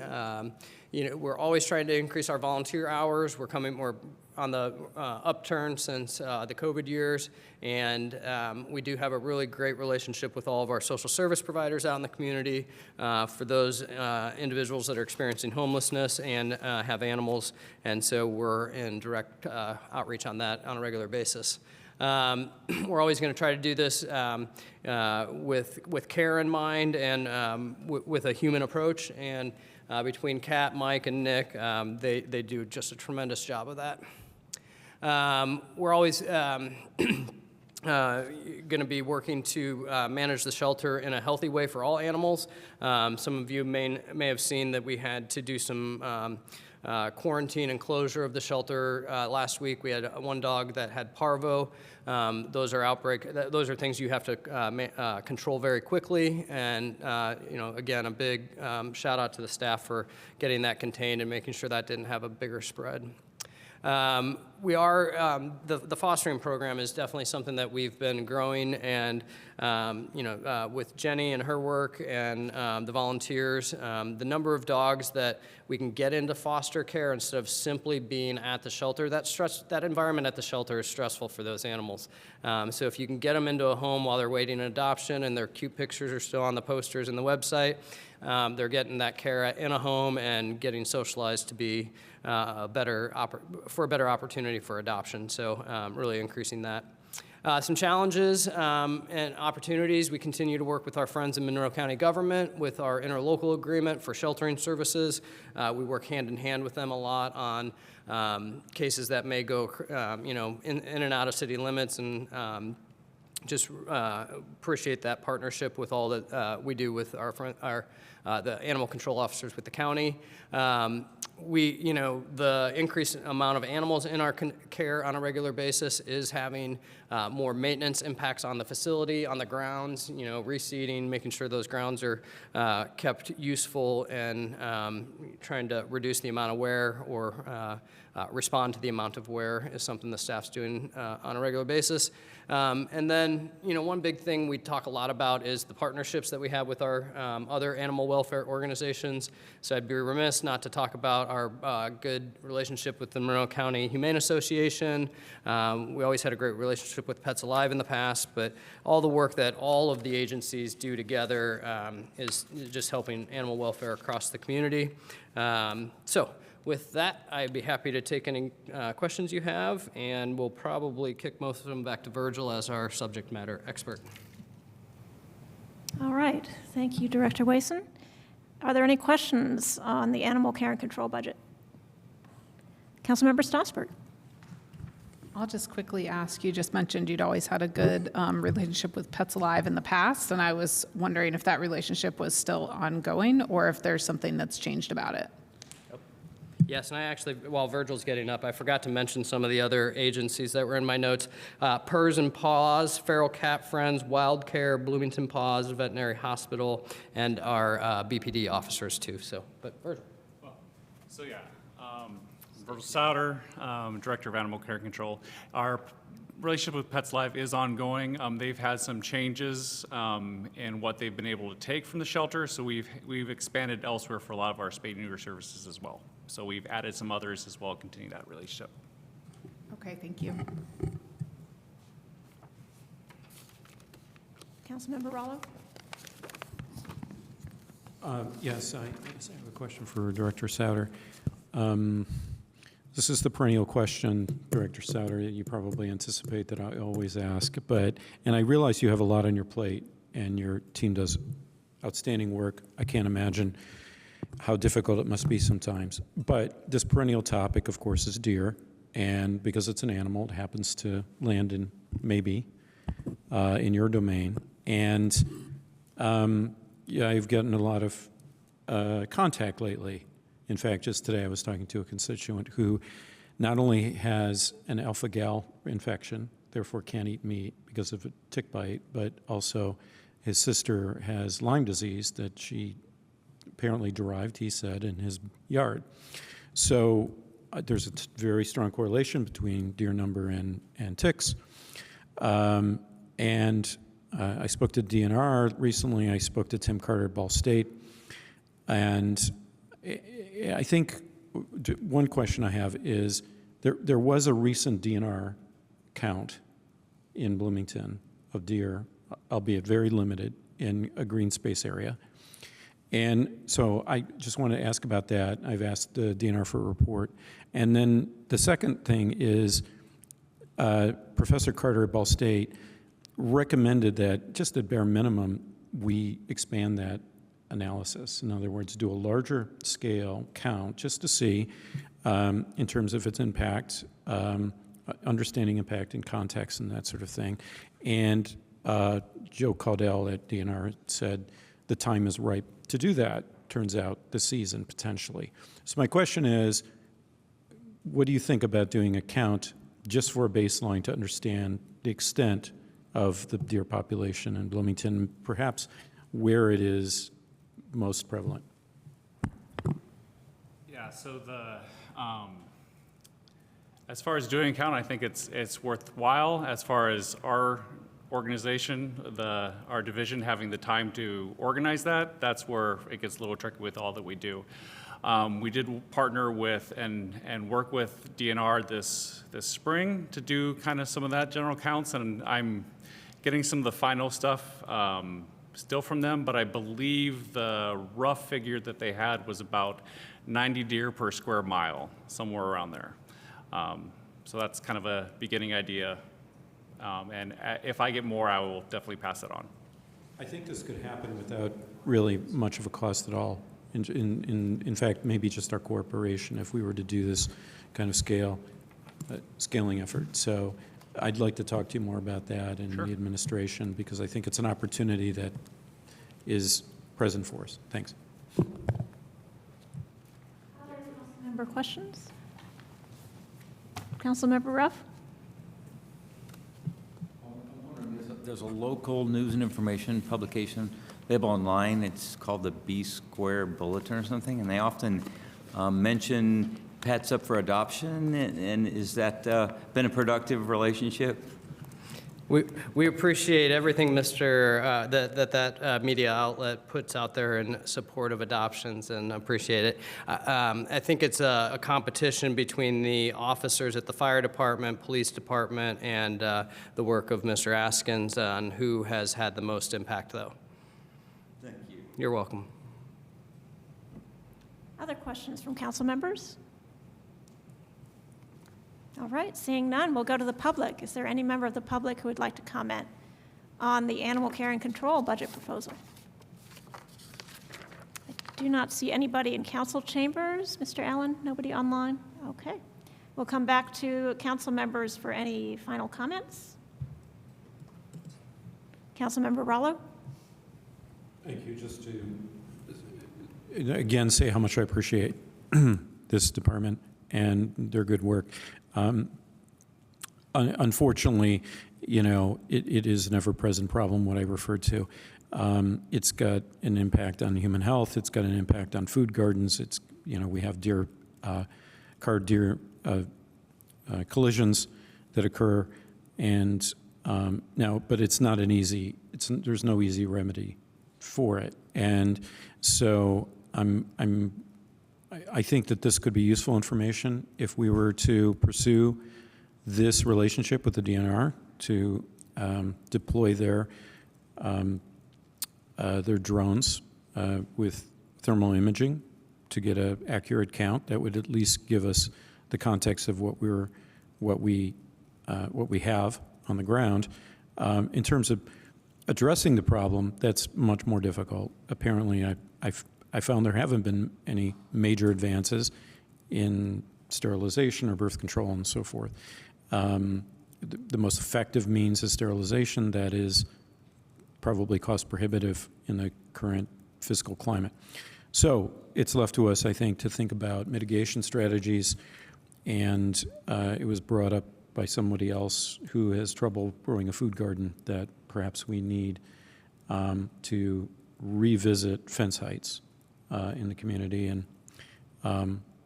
that has pluses and minuses, but it's something that maybe we should consider, at least so that people can grow food. And then the question comes in terms of equity, you know, if you're a low-income person, you can hardly afford to build a fence.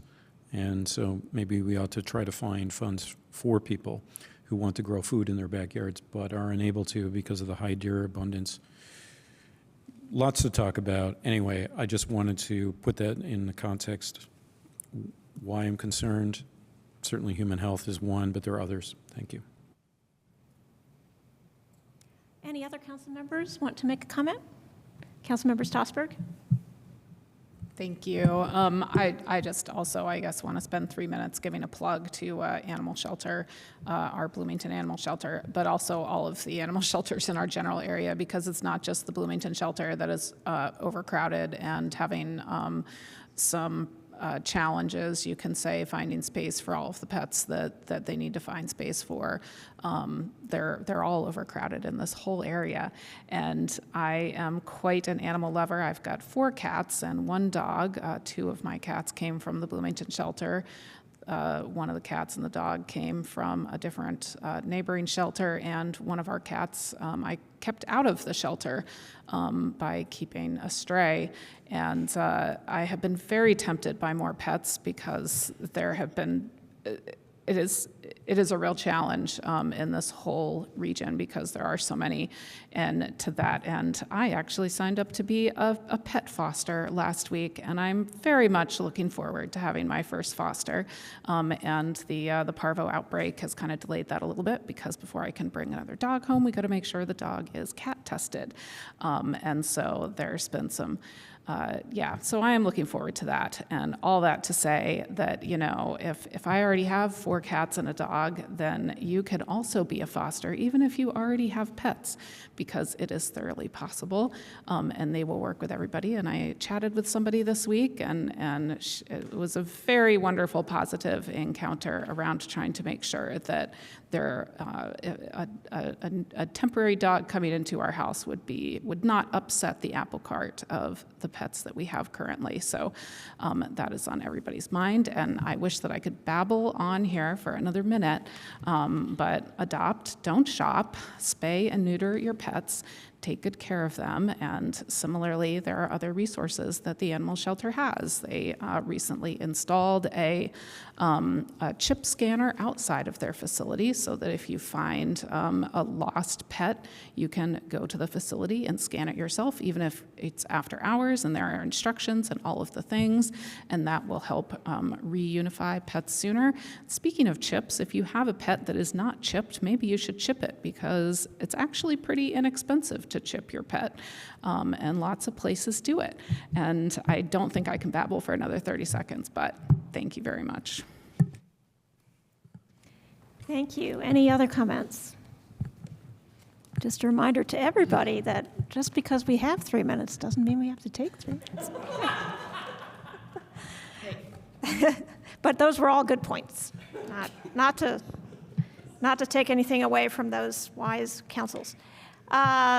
We now go on to, what are we on? Facilities maintenance. Mr. Wason. Oh, got my presentation's flipped around, sorry. All righty.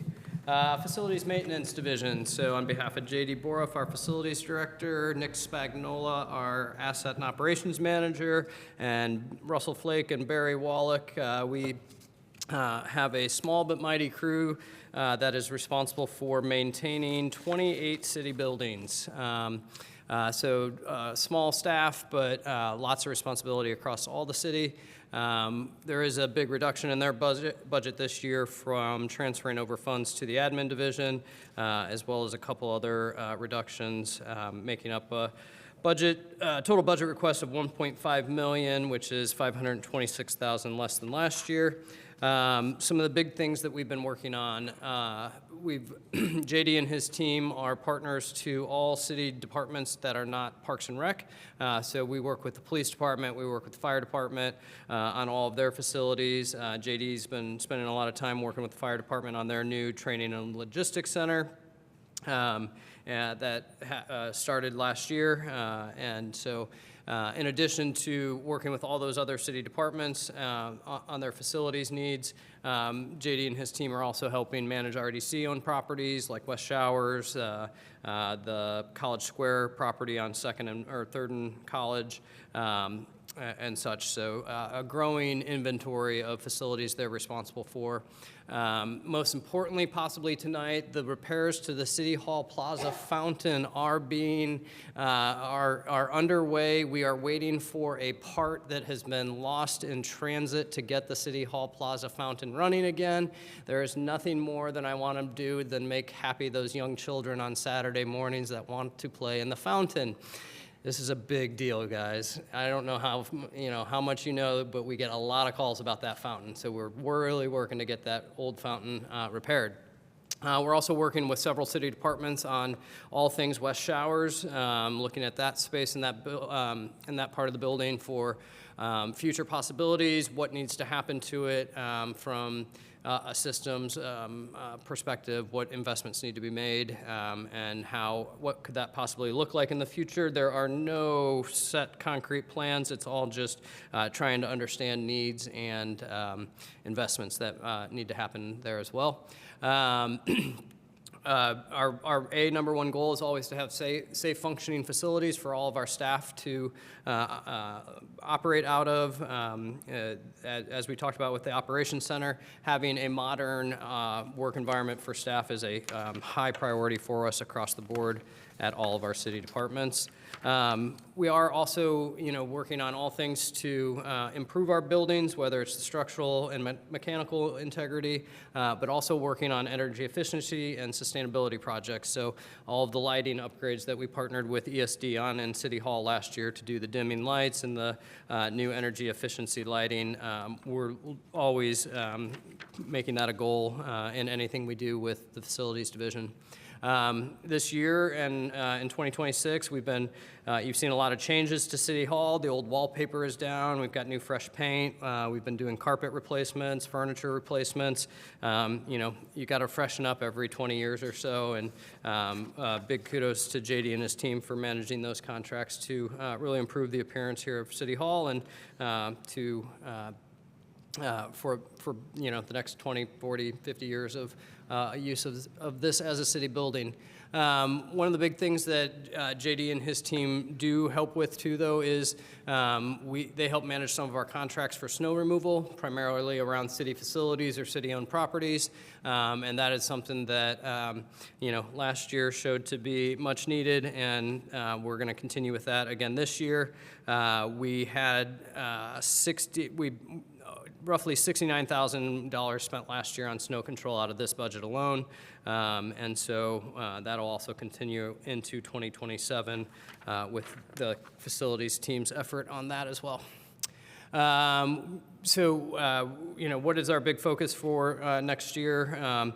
We're really in the mode of maintenance, trying to focus on maintaining what we have, making improvements at the locations we're responsible for, and not having major capital investments at this time. Additionally, some of the things that we're really working to is to replace the aging systems.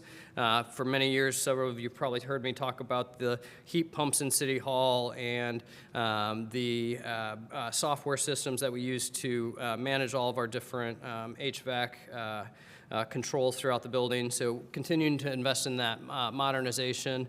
And then, one of the big reasons that we've done the reorganization in the way we have, where we're moving the downtown specialists and the Brighton Bloomington program out of facilities and into the admin division, is just because of trying to be as efficient as we can with our resources, knowing that the facilities division has gotten busier and busier. So from Russell, Barry, JD, and Nick, we thank you for your consideration and happy to answer any questions. Man, 5 minutes goes by fast. It sure does. Any questions for Mr. Wason or his colleagues about the facilities budget? Councilmember Rollo.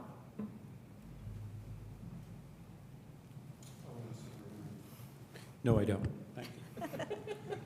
I was looking at a different. Councilmember Stossberg. Thank you. I was just wondering, I noticed that the electrical services line for the general fund was reduced, and the electrical services line in the ED Lit fund was completely eliminated.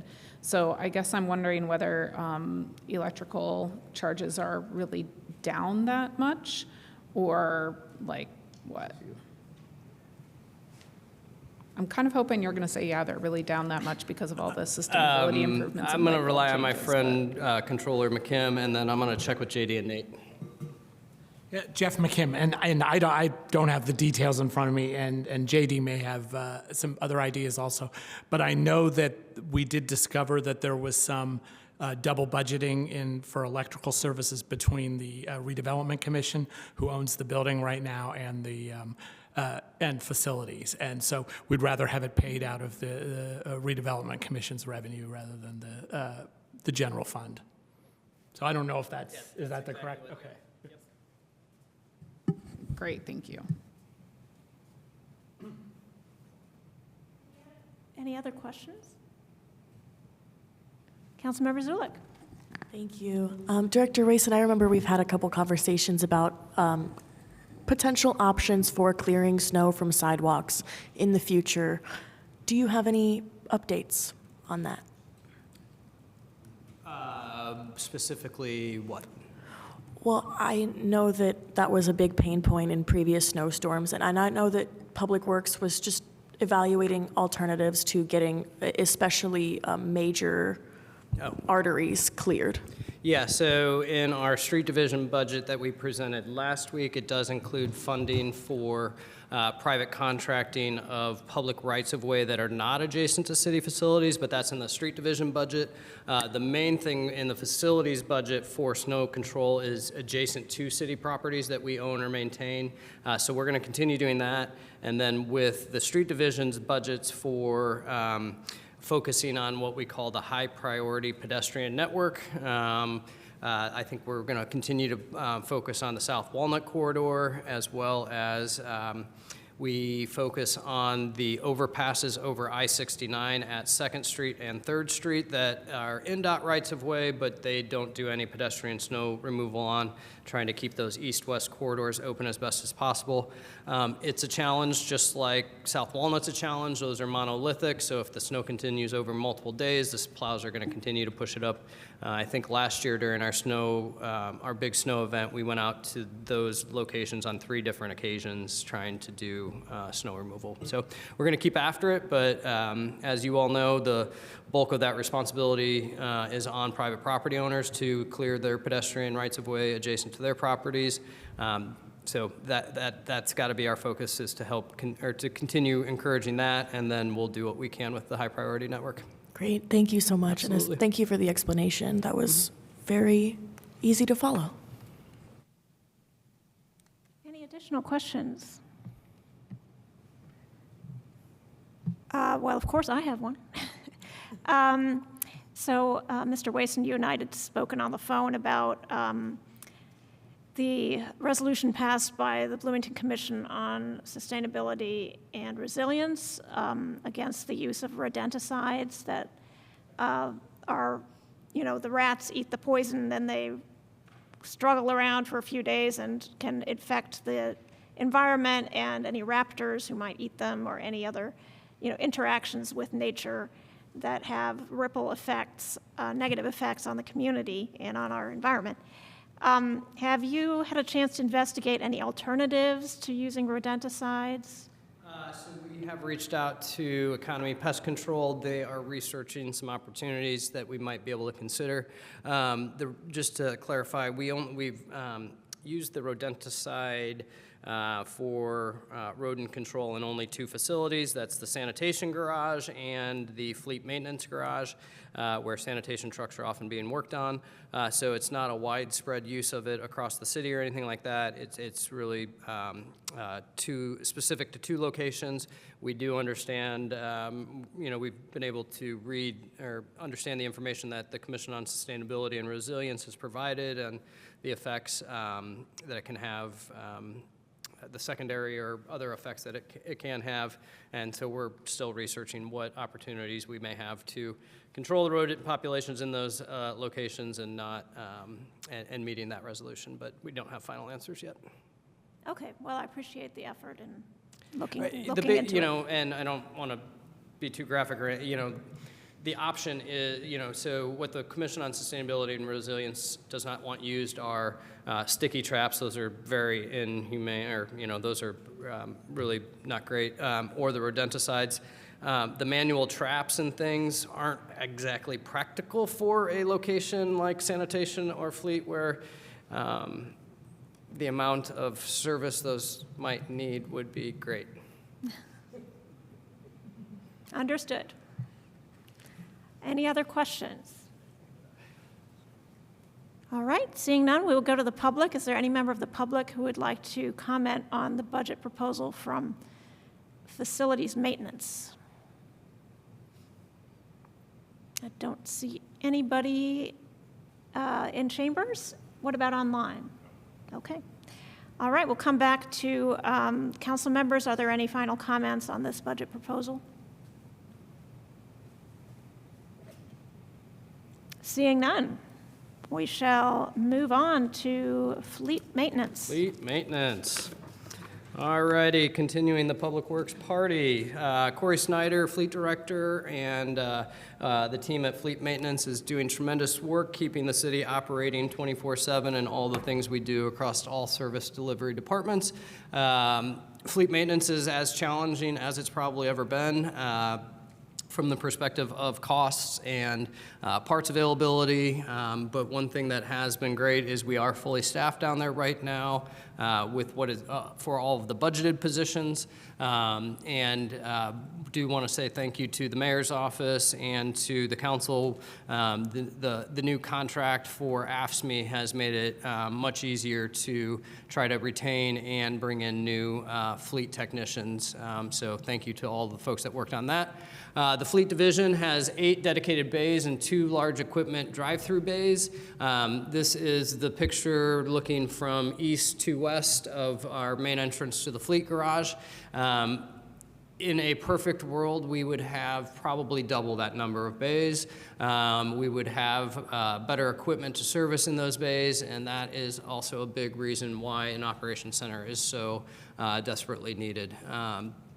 So at Fleet, we have 12 full-time employees. That's 4 non-union, 8 union.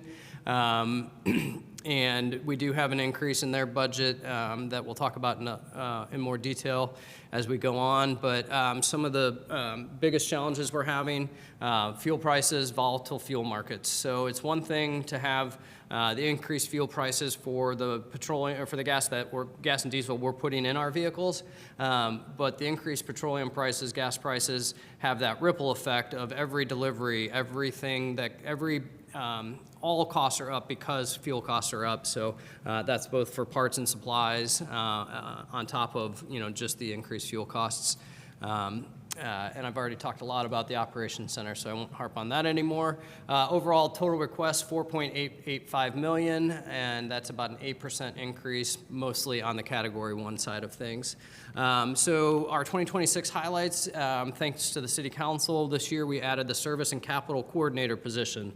You might say, what does that position do? That is a position that's been really key to coordinate with all the departments on not only their capital purchasing, but their capital disposal. One of the best things we can do for our insurance rates is get rid of outdated, unused equipment and do that through auction and bring some revenues back into the city. So thank you to Keith Sharp. He's been doing a tremendous job in that position. Keith was one of our longtime technicians, so knows the operation, knows what it takes, and has done a really great job. I think we're over 130,000 that we've brought in so far this year just on our auctions alone. We've been upgrading our systems both for fuel tracking and for asset management. How we asset management at fleet's a little different. Not only do we want to manage the asset as in the vehicle number and understand its age, how much service it's had, but also tracking how much time we're spending on it from a labor perspective and really tracking those dollars. So big kudos to the team down there for trying to modernize those efforts. I mentioned we're full staffed, which is fantastic, and then we've also gone to a 24/7 on-call for fleet technicians, which has been super helpful. Previously, we didn't have anyone on call. We'd have to do a call out, which is much different than having somebody on call and ready to respond as needed. And then we are continuing to invest in those fully electric vehicles across the city's fleet. I mentioned we've done $130,000 in sales on old pieces of equipment. Sometimes they even tow them away after buying them. So there is value in an outdated trash truck, but when they don't meet our needs, there is a secondary market for all of that. With the on-call technicians, this is reducing downtime for our vehicles. The picture on the right shows you our staff out in the field responding to a snowplow that needed service during one of our snow events. Having someone on call ready is improving those response times. Not only for during snow events, but this could be the fire truck that's broken down in the middle of the night. This could be any number of different, a lot of responses out to the utilities. Those are 24/7 operations, so big improvement on that. Some of our goals. So we're continuing to focus on our preventative maintenance program. We've always tried to focus on that. The more you put into preventative maintenance, the lower the cost to maintain the vehicle over time is, and the less likelihood for larger scale repairs that can get caught through preventative maintenance. Really sending out a lot of messaging, working with city departments on reducing idling time. Any minute that's not spent idling is a minute that's not using fuel or creating unnecessary emissions. So we've been doing some piloting of some different programs to track that. And hopefully someday in the future when resources allow, we'd be able to do a more citywide effort with that. So we've implemented the new cloud-based fuel tracking system. And that allows for all kinds of real-time monitoring, not only on fuel levels, but any malfunctions. We have folks using our fueling sites 24/7, and so having this ability to do things remotely has been tremendously helpful. Some big things that we're trying to continue and improve in 2027. We're really, again, focused on preventative maintenance, but in slightly different ways. We're trying to make sure that no vehicle is more than 30 days past due at any time. With the size of a fleet that we have, that's tremendously challenging, but something we're striving for. And then really the big focus is replacement of aging or obsolete city assets. A point of reference here to try to put that into perspective. We still have some vehicles in our city's inventory that can't use ethanol, any fuel with any ethanol additives. So E85's out the window, E90, because we still have some of those. So really looking to get those out and give us better opportunities. We could save 40 or 50 cents a gallon on fuel purchases just by moving to a E85 or 90. So the things that we're looking at for the future as well. This is what I'm talking about with the preventative maintenance program. So we want to make sure every asset that is in the inventory across the city is seen at least once every 6 months. It may not need a full service at that time, but at least getting an eyeball on it and making sure we're able to pull appropriate data. And so I was talking with Corey about this earlier. So far in 2026, we're projecting out for the full year that we'll have a 46% reduction in the past due services. So from 25 to 26, nearly reducing in half the number of vehicles that haven't been seen in more than 30 days past when they should have. So that's huge. We're also, again, with the trying to reduce fuel consumption, talking about reducing any unnecessary trips, and really limiting the idling. We talked earlier about the fuel market instability. It's been a challenge, and big kudos to Corey and Lisa for really tracking those and projecting out. It's still possible we'll have to do some end-of-year moving of funds between categories or possible small additional appropriation, but we've been tracking that really closely. Otherwise, I just would be remiss not to talk about how important the staff at Fleet Maintenance is for keeping all city services running. For those that don't know or the public listening, Fleet Maintenance services every city department. So that's police, that's fire, that's utilities, that's parks, all the different departments. Public Works has a huge inventory of vehicles. The team down there can work on everything from an aerial truck to an ATV to a Zamboni, and they do a tremendous job. So big kudos to all the technicians down there, to Corey and his team. Happy to answer any questions. Thank you very much, Mr. Wason. Councilmember Rollo. Thank you, Director Wason. So looking at your the expenses and supplies, that's, as you mentioned, fuel is the major component, right? In fact, you've budgeted for a 30% increase in next year, about $400,000 for that. So looking back at the 2025 actual compared to the current, or the budgeted this year, was about $600,000 increase. And I wondered, so you just sort of mentioned this. I mean, this is a large component of that is diesel. Diesel prices have gone up significantly. Sorry, is there a? Yeah, so actually fuel's not included in that line. That is, fuel. That is not in the supply line? This is all parts and supply increases. That's not actual fuel. That's interesting, because when I look at the supply line, I see below it 13.84 increase. Are we looking at the same And fuel and oil accounts for a $400,000 increase, 30%? We got backup coming. Hang on one second. So.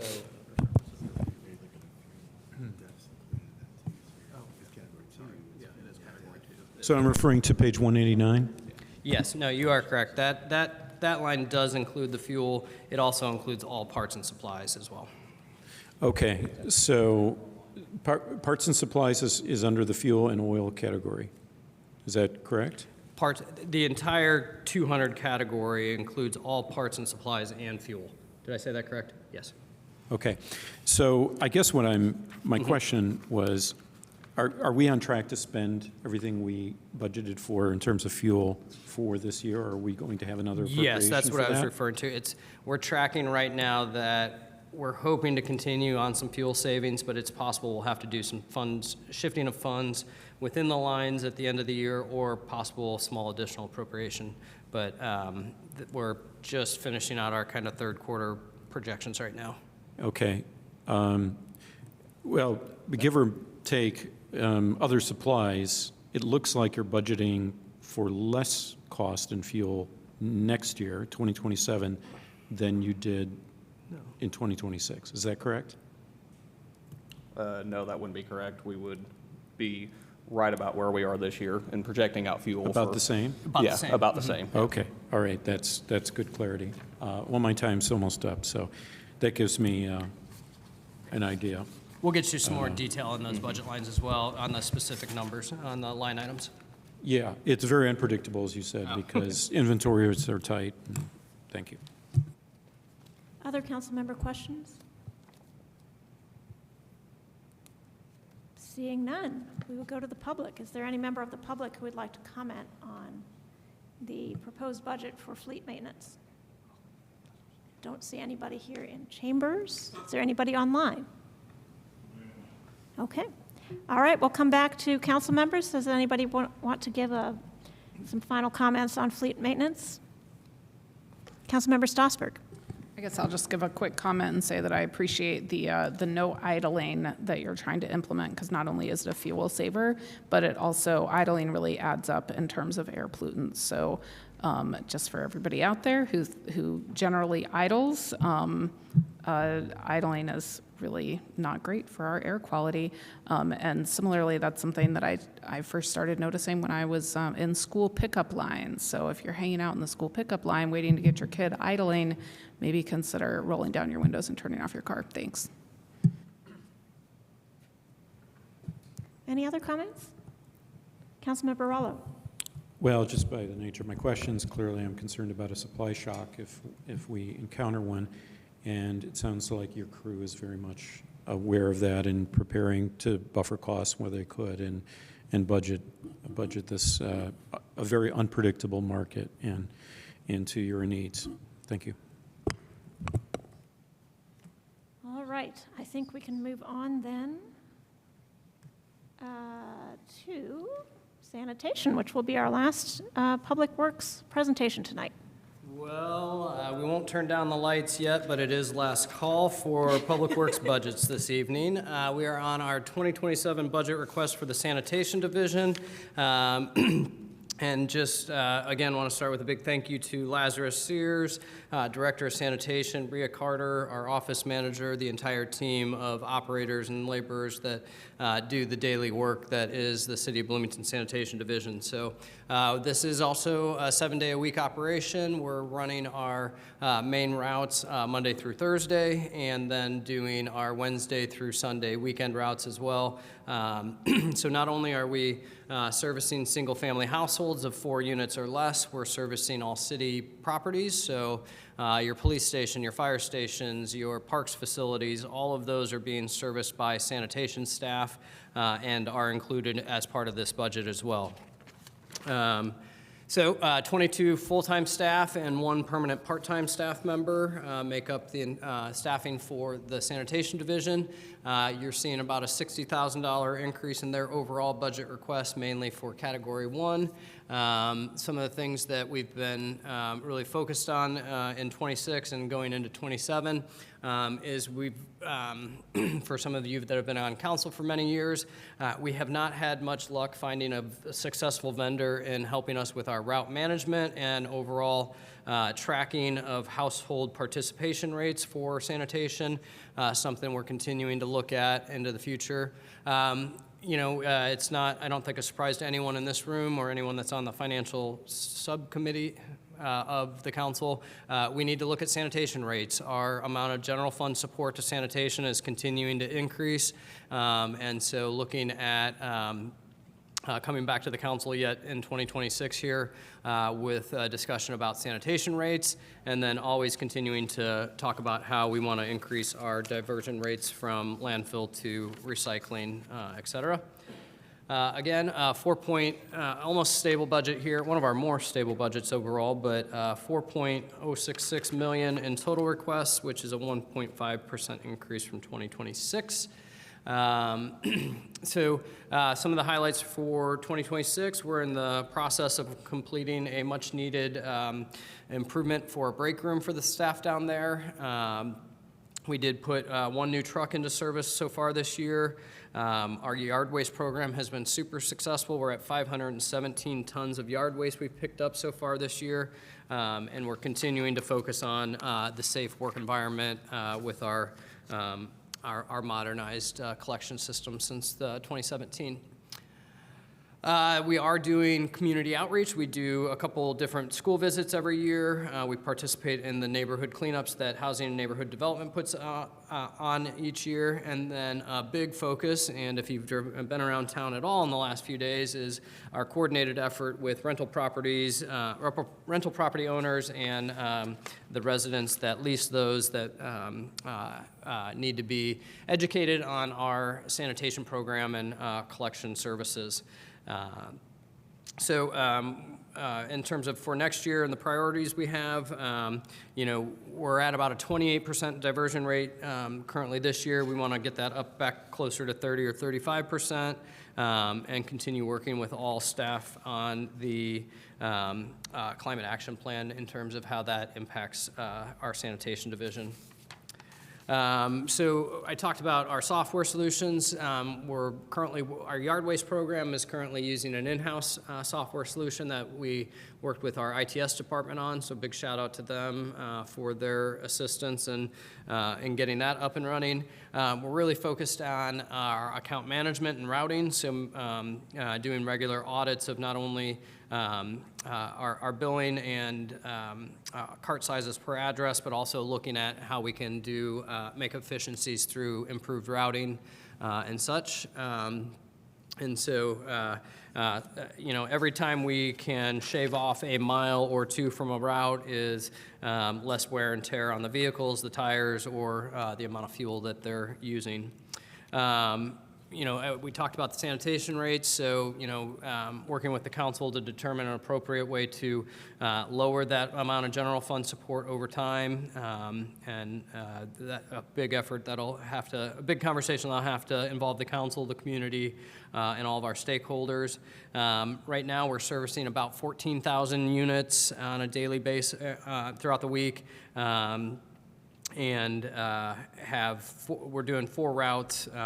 We do the 4 daily routes for both solid waste pickup and recycling. I talked about our city facilities. So we currently pick up from 33 city parks. So every parks facility across the community receives sanitation services. And then we have 26 city facilities, and we collect all of the downtown pedestrian scale trash and recycling. So those that you see on Kirkwood, throughout the Trades District, throughout the downtown, those are all being collected by sanitation. So when you think about the overall amount of general fund support being about the 1.5 million number, we're estimating 300,000 to 400,000 of that is servicing city facilities, city parks, and collection of from all of those that are outside of our folks that actually pay the rates at single-family homes and units of 4 or less. Always focused on safety and reducing workplace injuries. 2025, we did have a bit of an uptick on our overall number of injuries, doing much better this year, and hopefully our workers' compensation rates will reflect that as well. Even with the new modernized tipping system, there is, sanitation work is still a dangerous work. You're out in traffic, you're moving big, heavy carts, so the strain, some of the muscle strains, things like that, are still going to occur at some level, but trying to reduce those in any way we can. And so thank you to Lazarus and his team. They've, as part of our new AFSCME contract, we did a workplace safety training that was specific to sanitation. And so that's not only your defensive driving and traffic management, but all of bloodborne pathogen training, hazmat training, and all of that for trying to create the safest work environment possible down at sanitation. We'll talk obviously into the fall about how we would want to structure rates, and then that'll be a big conversation going forward, of course.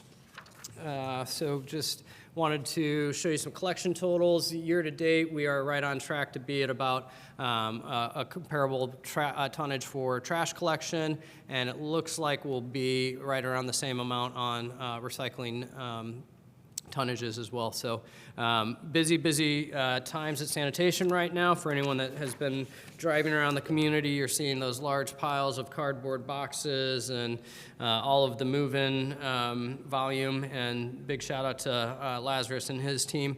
As we think about what we would want to do with sanitation in the future in terms of rates and things, it's not about just the rate of collection of the trash and recycling. It's looking at how do we actually capture all costs with the move-in, move-out volumes and increases?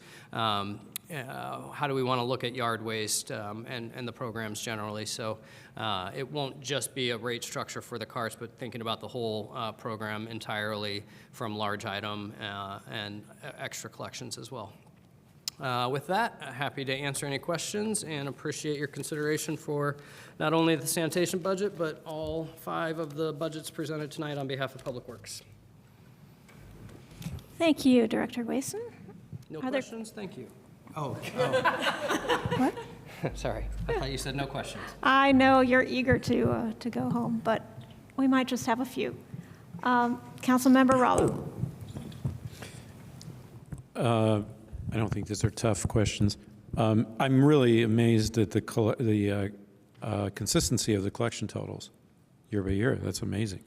Are we still around about 30% compostables within the waste stream? We have not done an audit of that, and so the solid waste district hasn't done an audit overall community-wide in some time, but we've never actually commissioned an audit of our own.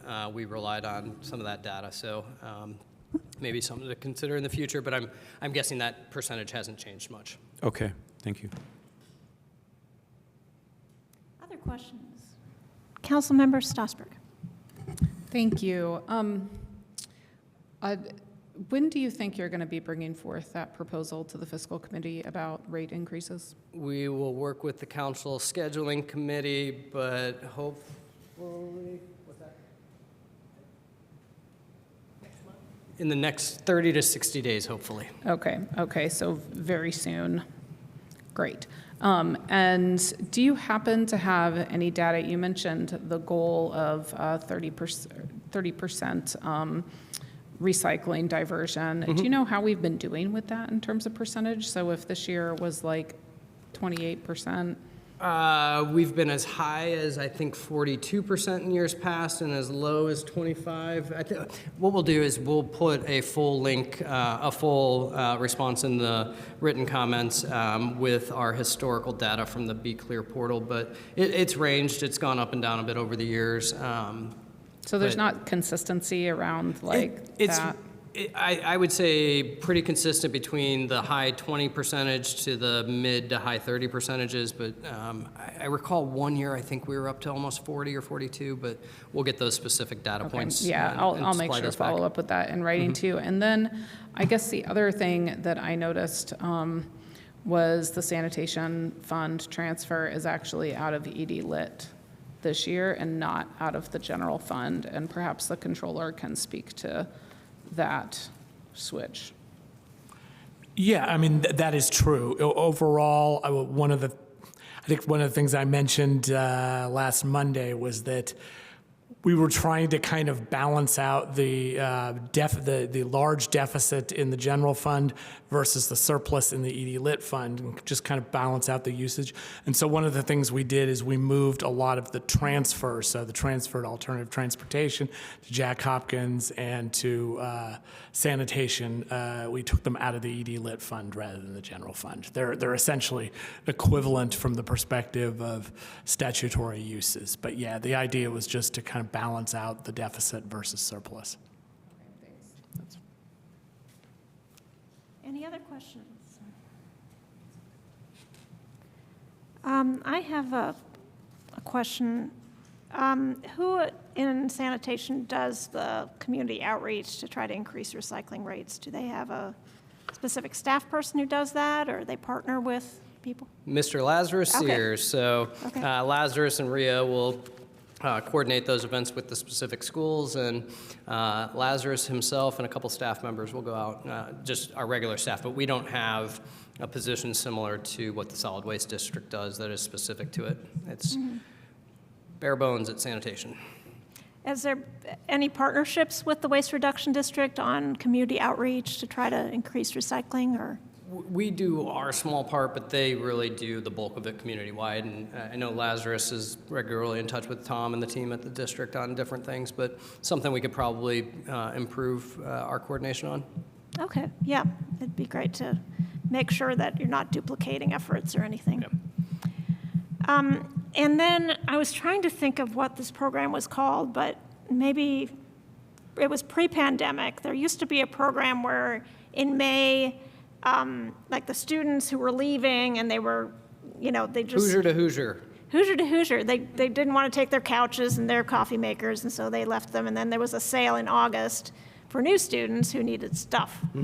Is that, whatever happened to that? Is there any hope of resurrecting such a program?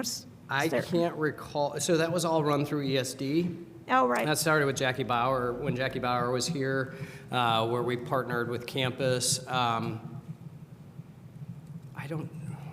I honestly don't know if that still exists and it's the same format or not, but we can look into it. But yeah, that was a partnership between the university and the city, and I believe there was a nonprofit involved as well. But I seem to remember Sherwood Oaks Christian Church was like, at least they gave space for it or something. the last one I remember was at the warehouse. Oh, at the warehouse? Yeah. Okay. Oh, it was Habitat. Yes, Habitat would partnered. Well, I will ask around about that, because that's a lot of stuff that ends up in the landfill that doesn't need to. Any other questions? All right, let's go to the public. Is there any member of the public who would like to comment on the sanitation budget proposal? Anybody online? Nope. All right, so we'll come back to council members. Any final comments on sanitation? Councilmember Zulik. Just thank you to Lazarus and the team. I think we all probably take for granted that we roll our waste out to the curb and it gets dealt with from there. So thank you very much. Councilmember Rosenbarger. I think I just have to say my normal, with the rates maybe changing, that pay as you throw is a really effective program for reducing waste. Thanks.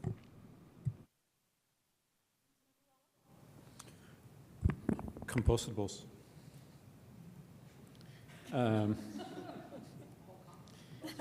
It's 30% right there. I just wanted to say this has been a really fun Public Works party.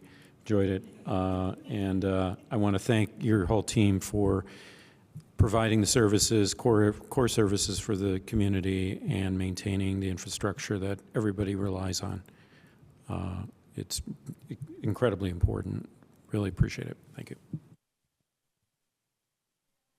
To wrap up, that this is really when we talk about making sure the basics of city government get done. This is, Public Works is where it's at, and we take for granted, you know, we can have a road to drive on, and our trash will be picked up, and our bike lane will be available to us, and that's all Public Works stuff. So thank you all for your day in and day out labors on behalf of the residents of Bloomington. And I think that is it. Oh, it's not it. Councilmember Strasburg. Wrap up too. I just feel like I would be remiss if I didn't say something about the subsidy, that $1.6 million subsidy that used to be $800,000 or less. And I'm a little concerned about that coming out of ED Lit, that while it is supposed to, it can be used to maintain essential city services, it also was originally kind of created as a fund to do different sorts of things with, not just take such a big chunk and subsidize sanitation.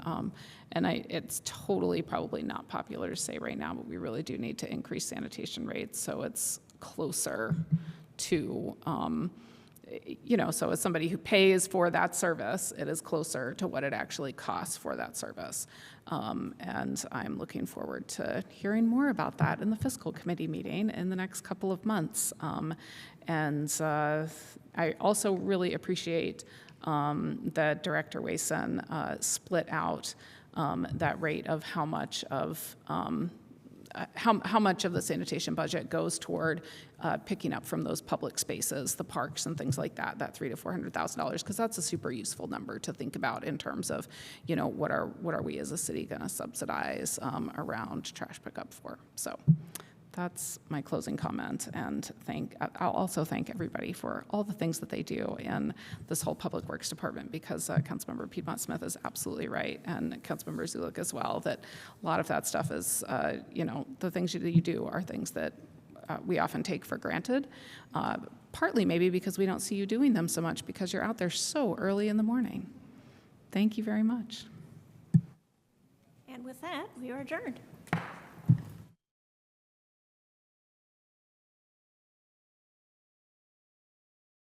you.